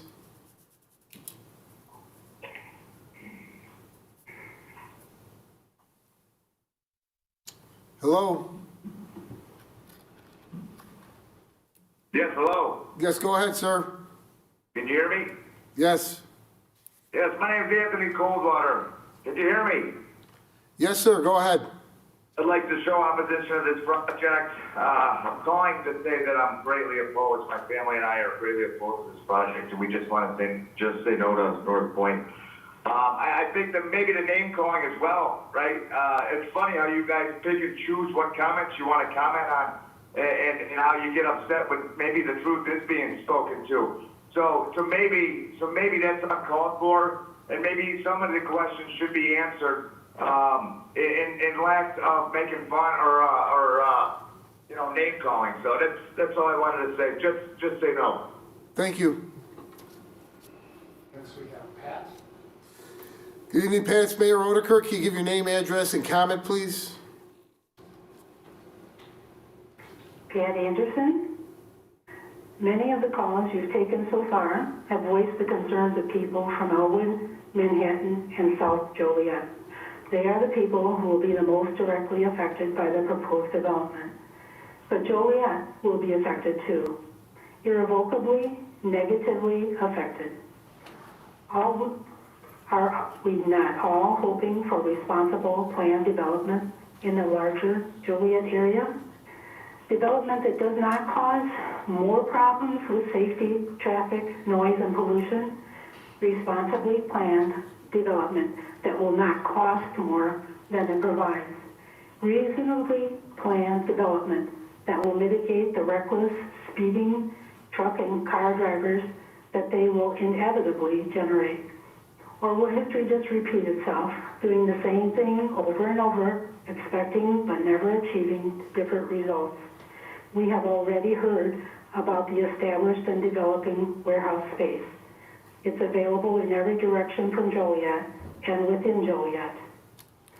These developments are built near major highways, with bridges and roads built to accommodate the trucks and commuter traffic they will require for their every day of the year, round-the-clock operations. The needed repairs and upgrades these highways and bridges already need are promised some unknown time in the future.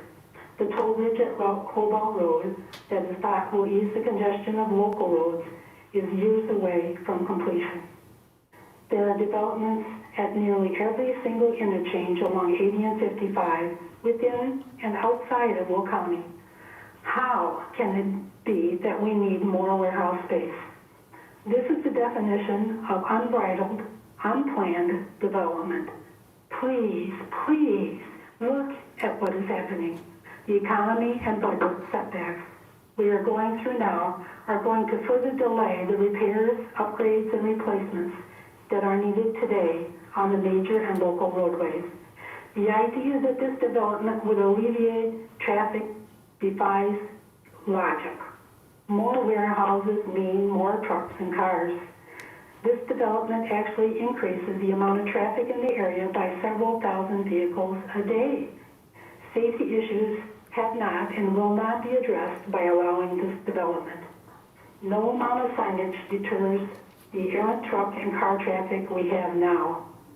This development is not near the major highways. The trucks and cars traveling to and from this development will be traveling in every direction.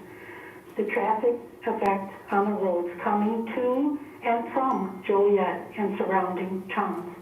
It will affect everyone who is between the proposed development and all major roadways. It has been said that this project does negatively affect some people. I believe the number affected will be in the tens of thousands. Please say no to North Point. Thank you. Thank you. Next caller is Steve. Good evening, Steve. It's Mayor Oedekerk. Can you give your name, address, and comment, please? Good evening, Mayor and Member Council. I'm Stephen Sano, Sherwood. I support the North Point Business Park. I'm a proud union worker. With unemployment skyrocketing and the economy is hurting families like mine, this North Point Business Park is a solid plan that will create short and long-term economic opportunities. So say yes to helping families like mine. Say yes to North Point. Thank you. Thank you. Next caller is Chuck. Good evening, Chuck. This is Mayor Oedekerk. Can you give your name, address, and comment, please?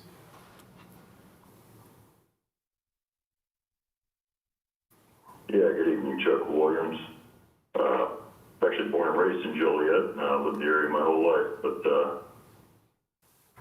here to voice my opposition to North Point. This thing has been causing distress for a good 3 years now, and continues to do so. So really, my position on it, absolutely against it. The epicenter is going to be in Jackson Township. I know everyone's aware of the ripple effect, and the ripple effect this thing's going to have on Will County is just going to be disastrous. And we've heard the promise of good union jobs, which may be a temporary thing, and I can understand why everyone would feel that way, but what happens to the couple hundred new union members, apprentices that get hired on, and then this thing gets built out, and you've got 200 or 300 people that no longer can be supported because the park's finished and they were hired for the park. So now you've got these same people going to work in the warehouses making a third, a quarter, what they were making before. Temp labor, no different than the current center point. It's going to literally destroy every community in its path, including Joliet, north of Joliet, east, west, up. That doesn't matter. The traffic this thing's going to bring in is going to overload an infrastructure that we've all seen and admitted can't handle what we have now. If we can't keep up with what we have now, why in the world would we bring more in until we get the infrastructure ready to handle what we have?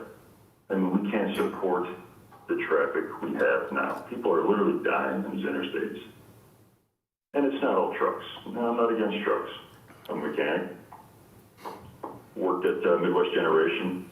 Spent most of my life in the city of Joliet. So I've seen it change over the years. I've also seen what Centerpoint's done to Elwood, to I-55, to I-80. Not against development. I'm against irresponsible development. And as many people are in this area, completely opposed to this. In the future, maybe there's room for development. Maybe it doesn't have to be warehousing. Maybe it can be more just general housing. Manufacturing, something that right now is a hot topic. Need to bring more manufacturing back to the States. The last thing we need in this area is more warehousing. It's a quick fix. I know it sounds good for the city's budget crisis right now, but it's a quick fix. 5 years from now, 10 years from now, what are we going to end up with? More temp labor, low-wage jobs, TIF districts being handed out like candy. It's a mess. So I'm speaking my piece. Please say no to North Point. Thank you. Thank you. Next we have Eric. Eric, it's Mayor Oedekerk. Can you give your name, address, and comment, please? Good evening. I'm Eric Donovan. Thanks for the opportunity to speak this evening. Since the stay-at-home order was put in place, people have had more time to think about all sorts of things. Personally, the COVID global pandemic has given me the opportunity to think about what is truly important in life. One thing I have realized is the acts of others can have a huge lasting impact on those around them. One or two people carelessly acting during the stay-at-home order would infect many people with the deadly COVID-19 virus. The impact of someone breaking the social distancing suggestion can impact not just their own neighborhood, but could negatively impact other neighborhoods, their town, and their surrounding towns, counties, and states. Personally, I've made the hard choice to stay away from my own family and friends to ensure my actions do not lead to harm to my community. In the same regards, the actions you take towards North Point will impact not only Joliet citizens, but all those who live in Will County and the state of Illinois. Will your actions leave a positive or negative impact? Another thing I've learned is the importance of health and safety. Since the pandemic, people are paying closer attention to their health than ever. I've heard endless stories of what this virus does to people's lungs. During these stories, I could not help but wonder about the impact the increased trucking thought would have on people's lungs if North Point were to go through. Do we know the true impact truck traffic will have on the health of the people? Also, national, state, and local governments are also working tirelessly to ensure our safety during this pandemic. After the pandemic, governments across Illinois should also be looking into ways to make our roads safer. We have crumbling roads all over the South Joliet, and our interstates are falling apart. Getting more trucks and cars is not a way to help increase the safety of people using these roads. During this pandemic, I've also realized the importance of not being wasteful. We're all saving food, toilet paper, and other supplies during the coronavirus. We're holding on to valuable goods such as milk and eggs to ensure that we have them when we need them. We should be doing the same thing with our farmland. We have some of the best farmland in the world. What a waste to bulldoze it all over to build warehouses when we have space literally across the road built just for that. I've also been thinking about the importance of a good job during the COVID-19 virus outbreak. My wife and I have been blessed enough to keep our jobs during these times. But no, there are so many more that are not as lucky. Providing a job with good benefits is the backbone of a thriving community. While we'll see union jobs build the warehouses, the long-term jobs will not pay well, will not give good benefits. Will these warehouse workers be able to provide for the family, buy houses, or have disposable income to spend in the Joliet area? During this pandemic, I've also seen the importance for places of sanctuary. During this time to stay at home, the highlight of my day is my walk in the day room. Just today, I was lucky enough to see the majestic bison right next to the path I was walking down. I heard birds chirping and was able to feel the cool breeze on my face. It's my sanctuary. I love seeing the bison and all the great progress so many people have made to change this old arsenal into a pristine, tall-grass prairie. Recently, I've thought how North Point might affect the sanctuary and others, such as the Abraham Lincoln National Cemetery. Will they be places of sanctuary for future generations with the noise and smells of diesel trucks? One thing I do know is open prairie does not make for a good sound barrier. I've also realized the importance of understanding data and using that data to make informed decisions. Haze can be devastating. If we go back to work too soon without looking at the data, many more people could catch the... Next caller is Joe. Hello, Joe. It's Mayor Ottoquerque. Give your name, address, and comment, please. Yeah, hi, can you hear me? Yes, sir. Okay, hi, my name is Joe, and I'm a Joliet taxpayer, and I do not support North Point. We have enough traffic and crumbling infrastructure as it is. We can't seem to fix the same potholes on 80, 53, Larkin, Jefferson, Route 6, etc. I would also like to point out that not one, but several of the union callers gave their local addresses as their home address. Another point is that we are not Kansas. What makes us different, you might ask? We already have the largest intermodal system in North America. That is what makes us different. Kansas may be a great site, but we already are overburdened by trucks and failing infrastructure. We cannot handle a second huge property like North Point. That is the big difference between us and Kansas. Also, we have heard from Larry Hugg that the No to North Point group has spread false claims and a laundry list of misinformation. I would like to know if he could elaborate, because I'm pretty sure that these women who have organized us could refute him and challenge him respectively. I also didn't have this in my first draft, but I think what you guys did to the speaker, Julie from Elwood, was wrong. If anyone deserved more time, it was her. Prove to us that you guys are not the cowards and shut this project down. One final statement.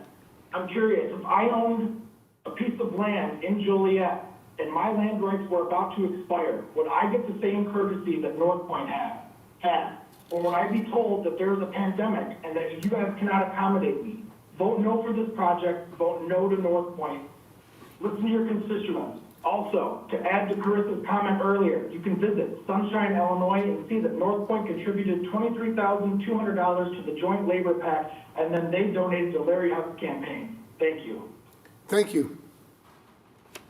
We have Marion.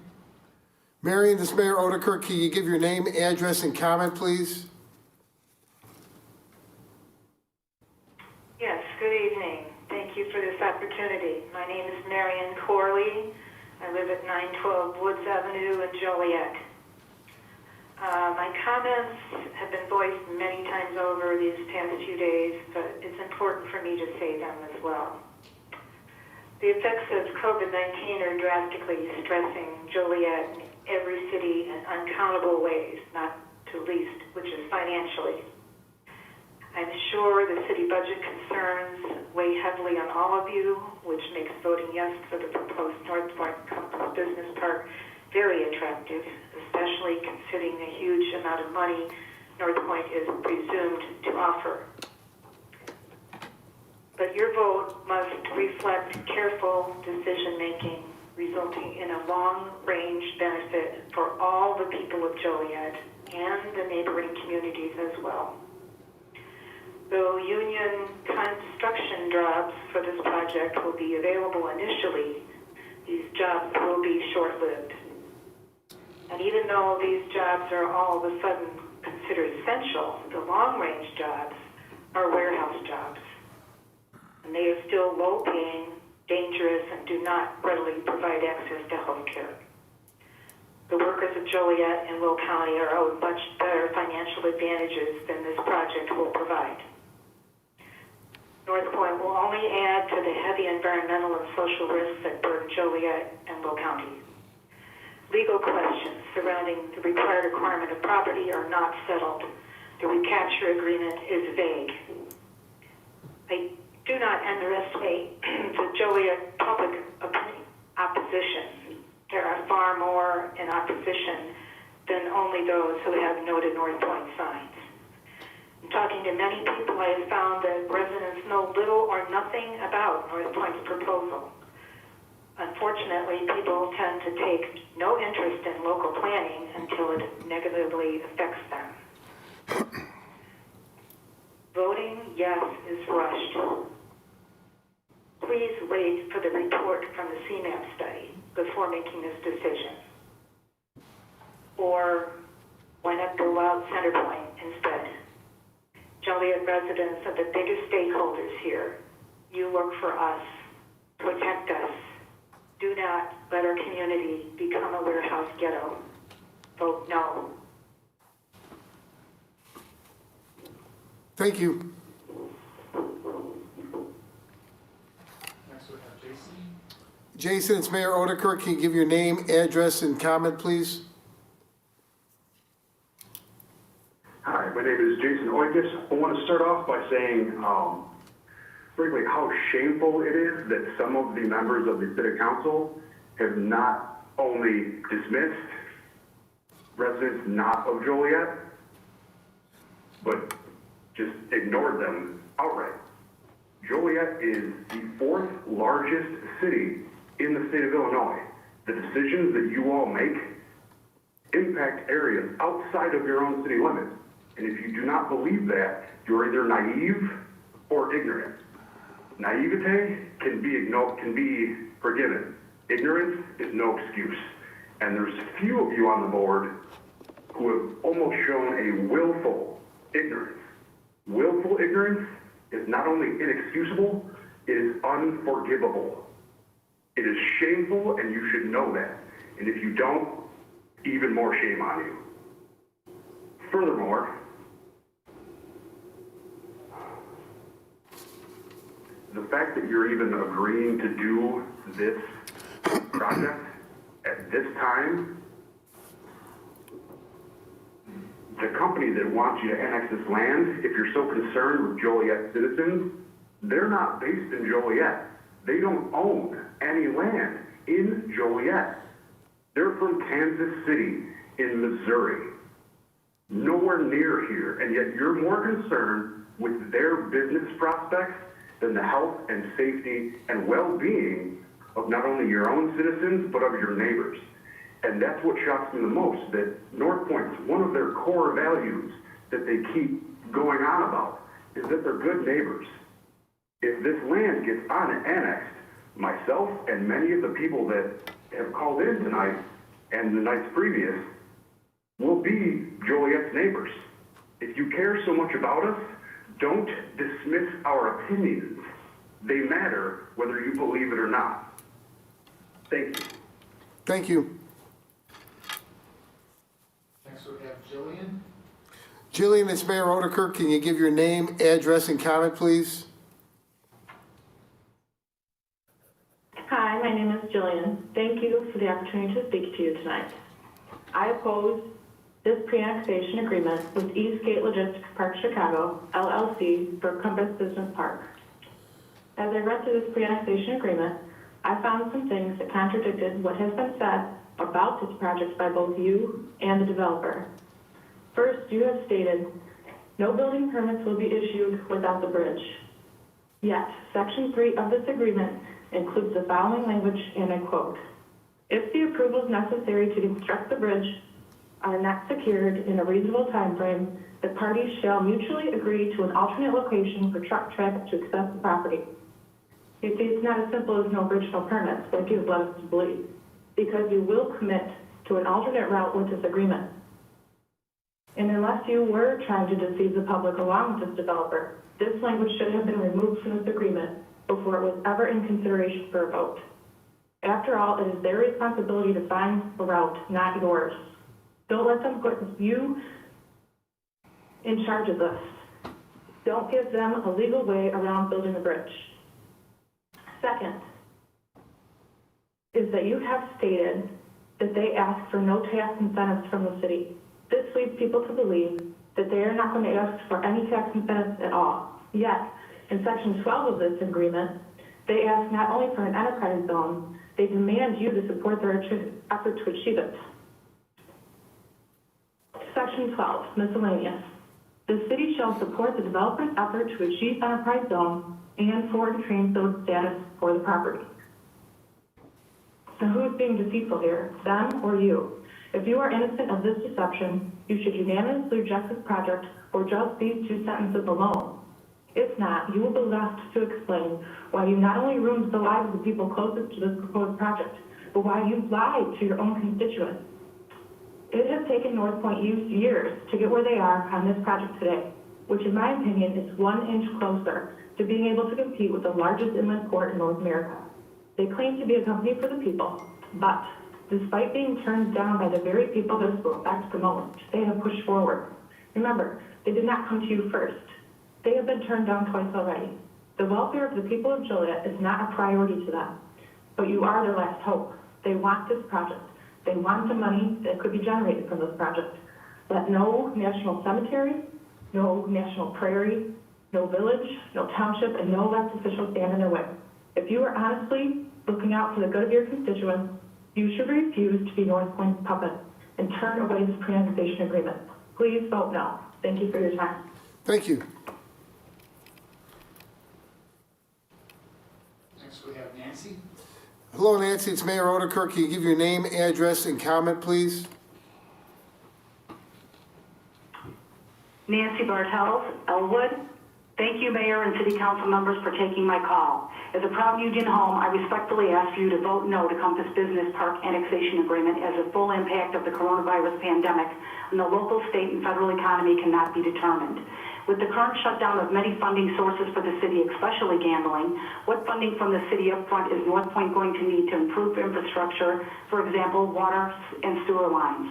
As Joliet has not completed the access line to the water, what water is North Point going to be using, and has the cost for the increased water usage been factored into the city's future needs and budgets for water now that the economy is struggling? Will an extra fire station have to be built? How many more police will be needed? How will the cost be funded with the fallout from the current economy? Will Joliet have to cut payroll, make pension reductions, or diminish city services to residents to fund North Point infrastructure before the project had even started? For projected revenue of $1.7 million annually, how much of the city's expenses will it cover? Regarding the clarification question asked by Councilwoman Gavin of 59 intersections, how is the city of Joliet going to address the egress and ingress routes with North Point to prevent more accidents and damage to the roads, and what are the extra costs? As callers are calling for work for their union members, please encourage completion of the build-out of Center Point as the rail lines and roads to I-55 and 80 are in place.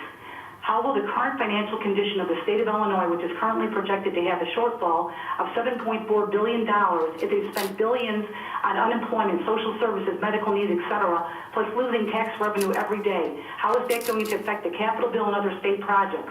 Will they be delayed for years or unable to be funded at all? The pandemic is also causing the federal government to spend trillions of dollars with its projected shortfall of $500 billion to keep the total economy from collapse. Will the city of Joliet and Will County be affected by losing transportation and infrastructure funding in the future? How will the projections of revenue and jobs be altered due to the changes in the economy and have uncertainties for less building than factored into the project? Will North Point's promises be derailed due to the current and future economic changes? 10 years goes by in a flash. The North Point project will be a distant memory if it's not approved.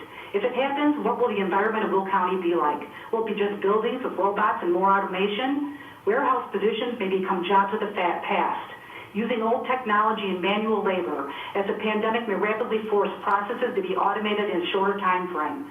Look to the future. Find ways to create a sustainable economy with opportunities for careers evolving for visions of the future, not short-term jobs depending on China. As stewards of the earth, you have the power with your vote to save it or destroy it by covering up rich farmland, increasing pollution, and negatively affecting the Medeawan National Tallgrass Prairie and Abraham Lincoln National Cemetery, and by destroying Elwood, Manhattan, and Joliet. Consider the future of Will County. Do not allow to be bullied into voting yes from outside sources to cause a rush decision. There are more questions to address first as the tides are shifting. Do not be short-sighted. Plan for the full economic impact and how it will affect the city of Joliet, Will County, Illinois, the federal government, to the funding projects. Save this area. I strongly urge and respectfully request you to not be bullied and stand up for the community and vote no to North Point. Thank you. Thank you. We have James on the line. James, it's Mayor Oedekerk. Can you give your name, address, and comment, please?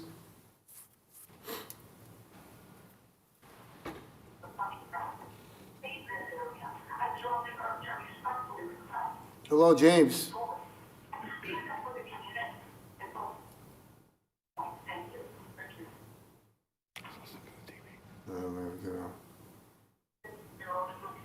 You're up. Go ahead, James. Oh, You're up. my name is James Maycheck. I live at 501 Palladium Drive, Joliet. I'm a lifelong resident, a member of the Local 150 Operating Engineers, registration number 2218554. I have 26 years in the local. I would like to voice my support for the proposed Compass Business Park. They can't hear you. Yep. No, James, go ahead. We can hear you. Please go ahead. Okay. Can you hear me now? Yes, sir. Hello? Go ahead, sir. Thank you. Oh, my name is Jim Maycheck. I live at 501 Palladium Drive, Joliet, a lifelong resident, a member of the Local 150 Operating Engineers, registration number 2218554. I have 26 years in that union. I would like to voice my support for a proposed Compass Business Park in North Point. My local relies on projects like this to keep people like me employed. I need this kind of work to support my family. These jobs allow us to make purchases in the area that we keep the economy thriving. Mr. Mayor, City Council, I thank you for allowing me to be heard and urge you to vote yes. Thank you. Thank you. We have Sheila. I think this is the last caller. We have Sheila on the line. Sheila, this is Mayor Oedekerk. Can you give your name, address, and comment, please?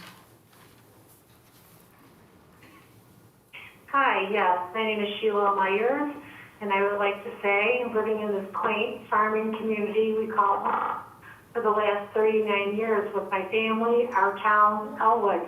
We have raised our family here, work here, volunteer, and have sent our sons to school here.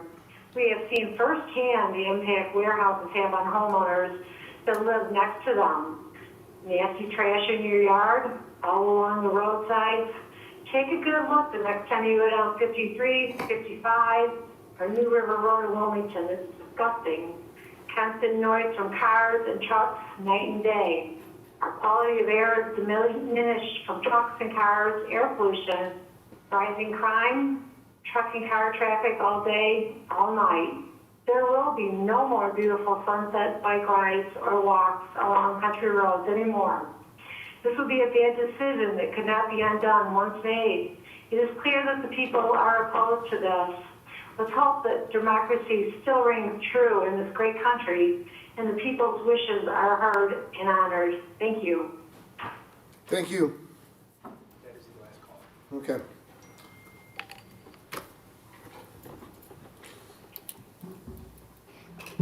Last caller for this evening, I would need a motion on when you would like to suspend this meeting and then when you would like to reconvene. All right, let's start. Mike, are you working tomorrow?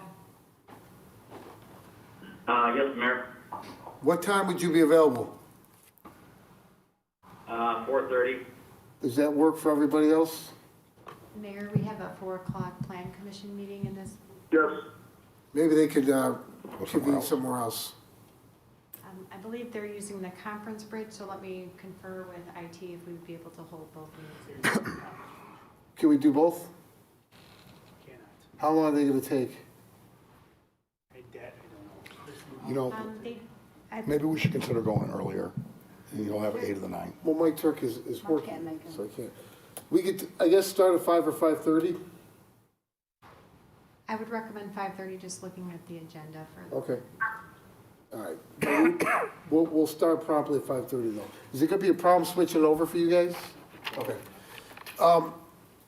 Yeah, I think we will get through the comments. Now, Steve, I've already had one council person, probably others, that have questions that have been raised, either for you or I think for the North Point representatives.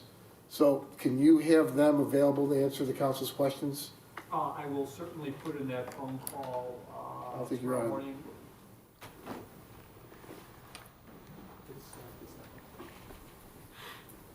I'll certainly put in that phone call tomorrow morning, and I'll actually email this evening, so we can get an answer relatively quickly. Okay. Anything else for tonight? Well, I would need a motion to suspend the meeting and reconvene tomorrow, April 16th at 5:30 PM. So moved. Second. It's in motion and seconded to suspend the meeting and reconvene Thursday, April 16th at 5:30 PM. Councilman Dickinson? Aye. Councilwoman Gavin? Aye. Councilman Hug? Aye. Councilman Morris? Aye. Councilman Mudrin? Aye. Councilwoman Coleman? Aye. Councilwoman Reardon? Aye. Councilman Turk? Aye. Motion carried.